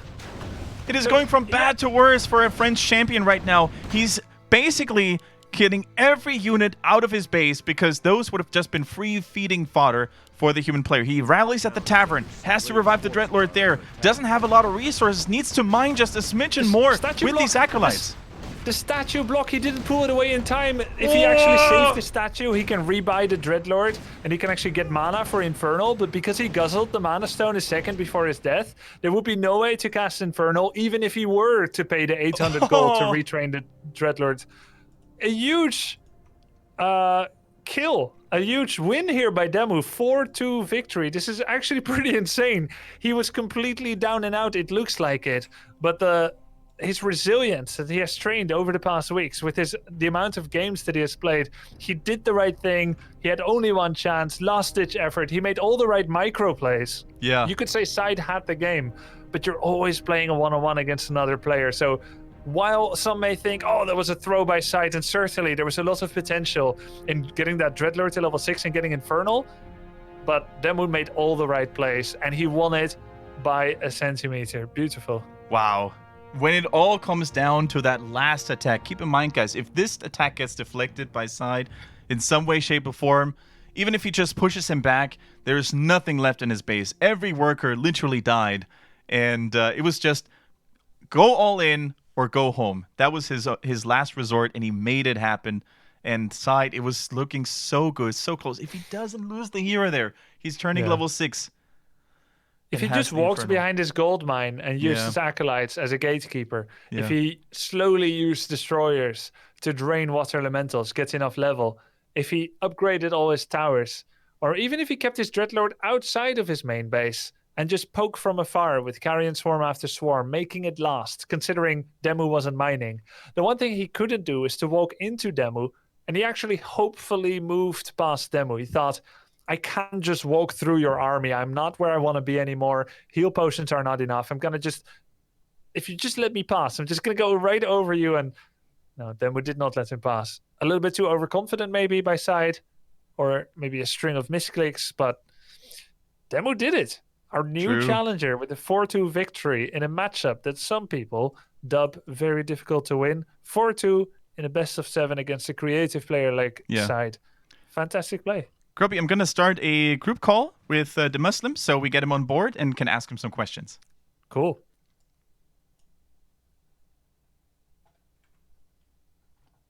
All right, guys, we're just going to wait for the boys to return here, get DeMusliM on the call, and Grubby back as well. And I would love to get some insight, on a challenger that has such a prestigious name and such a rich history, really. Let's see if we can get that group call going. Something didn't work out. Let's see. Call got canceled. Let's see if it works this time. Hello, hello? Hello. Hello. Hello. You can hear me fine, by the way? Yes. Demu, are you there? No, we hear you. Crystal clear. Crystal clear. Oh, man, I'm stoked. Congratulations, dude. Oh, mate, thank you very much. I am, I was very nervous before playing, and I was so I don't know what was up with me that first game, man. I was like all over the shop, but after playing the really long game on TM, I felt like I got back into the swing of things, and I'm just so happy. Yeah, Kendric pointed out how much of a morale boost that must have been, because at some point on TM, you were level 511, you were down on army, items, hero levels, and mining bases, and you slowly started working on that grind on the islands. You know that, well, you've known me for a long time. As soon as I saw that acolyte come in at the start from that direction on Twisted Meadows, and I was like, man, I can't freaking creep. Like, what do I do? And I have this map vetoed. Like, I think the last time I played this map was literally like 2009 or something. So, like, I legit had no idea. I built up a gyro army because I actually thought they were the really big fucking red dragons on the island. Yeah, you came there with like 8 flyings, 10 flyings. I was like, does he know that they changed the creeps? Absolutely not. That is hilarious. Do you know why they changed it? You what, sorry? Do you know why they changed it? No. The Red Drake level 10, you know, the web or the ensnare trick that made it turn on your opponent's main base? Oh, yeah. Yeah, that exploit was brought to Blizzard, and instead of fixing it, they just changed the camp because it's easier. My God, that really nerves gyros, or flying machines, rather. But, what went through your head when you saw the big granite golem just looming there? I was like, wow, maybe my memory's not as good as I thought it was, but... yeah, it was rough. Like, I mean, those kind of games where you're on the back foot the whole time and you have to resort to some like really, I'll call it ratish sort of play to get back into it. It's always kind of one of those things where you can feel really stupid or really smart. and it was a long grind. There was a few times when I was like, "Oh, I'm back in," but then I'd lose all my peasants and like Death and Decay as well. That really shook me up quite a bit when he Death and Decayed like the bottom island. But yeah, it's I'm not really sure what really swayed it in my favor, but yeah, in fact, I'm going to have to go back and watch the VOD and the replay just to understand what actually went on that game. I think you had pretty good control over his secondary and tertiary expansion. Like, he never got 3 bases. You did. And the I think the really big one was the triple Zeppelin drop of siege tanks in his main. That just removes so much of his like potential future growth. But yeah, him never getting like mid bottom big red spot or like the natural bottom left and just keeping in the grind. I guess it was the key. Didn't you also sell the rock golem token and the fur box? Yeah. To hide the degree to how many islands you maybe had? I would like to say it was something like that. Like I've been really like that. I actually, I was convinced that Destros could eat the golem, but I guess they can't. No. Okay, yeah, then, yeah, I had no idea. They changed that as well in 2009. Don't worry. Okay. No. You were just bad. But... Yeah, they changed a lot, dude. But no, like that game was that was incredible, and like I got really lucky on Northern Isles with the Dreadlord Fast Expand because I got like Greater Health Pot and Wand of Lightning Shield, and I mean that was yeah. I'm just very happy with how that went. Because I do struggle against Dreadlord. Like, I'm actually not entirely sure what the best response to it is. Like, I don't know if you guys knew this, but I was struggling a lot against SyDe the past few weeks. Like, we really thought it was hard. 50-50. Yeah, SyDe said it was about 50-50. Maybe being humble. Over the last few days, yes, but he wasn't playing Dreadlord. When he was playing Dreadlord, I think that Northern Isles game, or in fact, yeah, I think that was the first time I beat him doing it. Ah, nice items. Still a nice morale boost. Yes, then, very much. On last Refuge, he kind of tricked you. Yes, he did. You moved over there with the Archmage, and it doesn't seem like a terrible play either way. Him grabbing his Merc Camp is good. But then you pulled the Militia. That's when we knew for sure that his trick pulled off. But you sent them back early. Still, even though it was Dreadlord 1 base, you decided not to tower up your main base at all. Seemingly a conscious decision to maybe consolidate your forces into a fighting army. Do you feel like 1 or 2 Arcane, 1 or 2 Guard is not effective against his type of style? I think it would be super effective, actually, because did I get a lumber mill as well anyway? So, like, having a few towers, but I mean, it's not a massive investment because I either scout with the first footman, it very often gets slept against that and it dies. Yeah. So I tend to try and go with a later footman after I've crept a camp. But it's so tricky because if you play an undead that can do everything, then you should be sending the first footman just to see if they're actually creeping with the DK as opposed to running at you, and then you change your choices. You don't creep the Mercamp as well if you scout with the first footy, right? Absolutely not, no.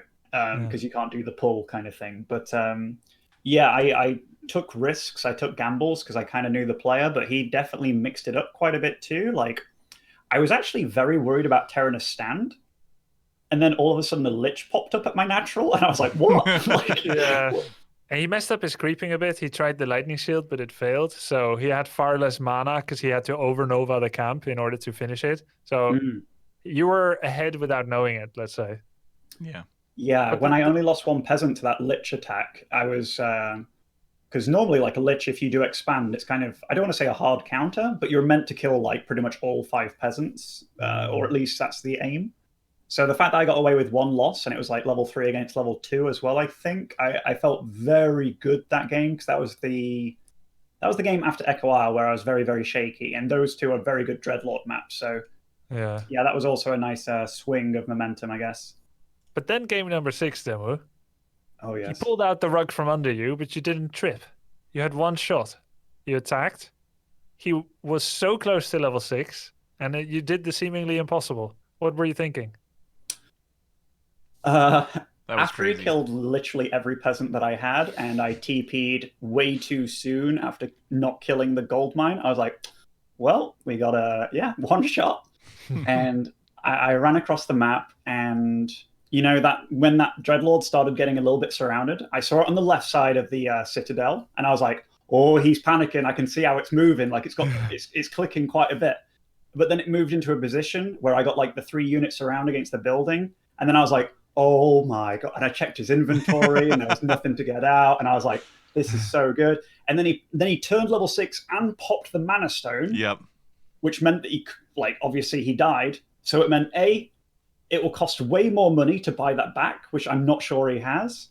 And B, he won't get the mana instantaneously so there's not going to be an Infernal on the field for quite some time. And yeah, honestly, it was that game could have been so different if he did get the Infernal off.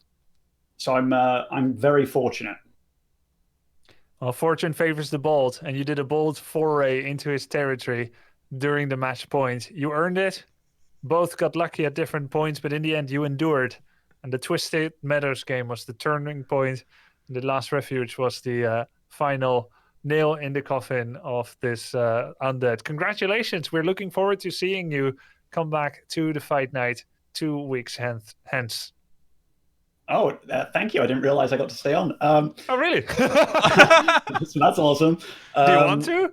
Yeah, of course. By the way, you don't have to. We've got a system where if you don't like who you have to go up against next, you can run like a rat, claim the bounty. No one's ever done that. Yeah, no one's ever done that. But there is a mounting bounty. You can ask Kendric how much it is right now. You'll take an extra chunk of money, and then you don't have to play again. But you won't be reinvited for a while, probably. The brand of shame will always be remembered, though. But it is, it is an option. True. No one will judge you, except those that will. I'm not a runner so far. Like I don't know if you played against Happy when he started playing on W3 Champions. It's such a coincidence you bring it up, because he's your next opponent. No. I was about to say, dude, like we do that every time. Yeah, you know this. Like when you play against somebody better, it can go 2 ways. Like A, you can get very disheartened and you don't want to play anymore, or it's like, wow, this guy is like showing me that I can't do what I'm so used to doing. Like, and just the way that the biggest difference that I noticed between him and the other undeads that I play is how he uses his first acolyte to A, slow me down, B, like last hit and stuff, and C, just manipulate the creeps in a way that slows me down. So it was all like, it was such a different style, and it opened my eyes. But as soon as I matched against him once, I was like, I want to match him again and again. And he was slaughtering the shit out of me. But every game, it was a big learning curve. But yeah, also, I want to apologize to you guys for that Twisted Meadows game. I understand like casting one of those is a bit annoying sometimes. Please do it again next week. Next week. Give me an undead, mate. Give me an undead. All right, man. Thank you so much to DeMusliM for coming on the show and performing really well and putting up one hell of a show. It's great to have you, and we're going to be in touch for 2 weeks time from now. Thank you for having me, guys, and have a great evening. You too. Take care. Take care. All right, guys. That was one hell of a sweaty series, if I dare say so. Grubby, I'm not sure about you, but I need a shower. I need some juicy dinner right now to basically let the day... And then I'm going to turn on your stream, by the way, because you're probably going to be online right after. Yeah. I'll play some games myself. Very inspiring series here watching. So enjoy the shower, and see you in 2 weeks with more Fight Night. And of course, see you in between that as we plan to get our next Warcraft 3 guide out to the people. Yeah. Nice cast together, mate. Thank you very much. Likewise, it was a blast. And if you guys want more Warcraft 3 action here on Heroes Hearth, make sure to follow this channel right now for the next Fight Night, and check out our YouTube as well, which is where we're going to upload the VOD. So if you tune in later, no worries, we got you covered. And there's, like we said, Grubby's guides coming, and a whole different variety of other Warcraft 3 related content, so make sure to check that out as well. Guys, have a great evening. Thank you for watching. Thank you for being an awesome audience, and we'll see you again in 2 weeks for the next Warcraft 3 Fight Night. See you guys then. Have fun. Have a great weekend.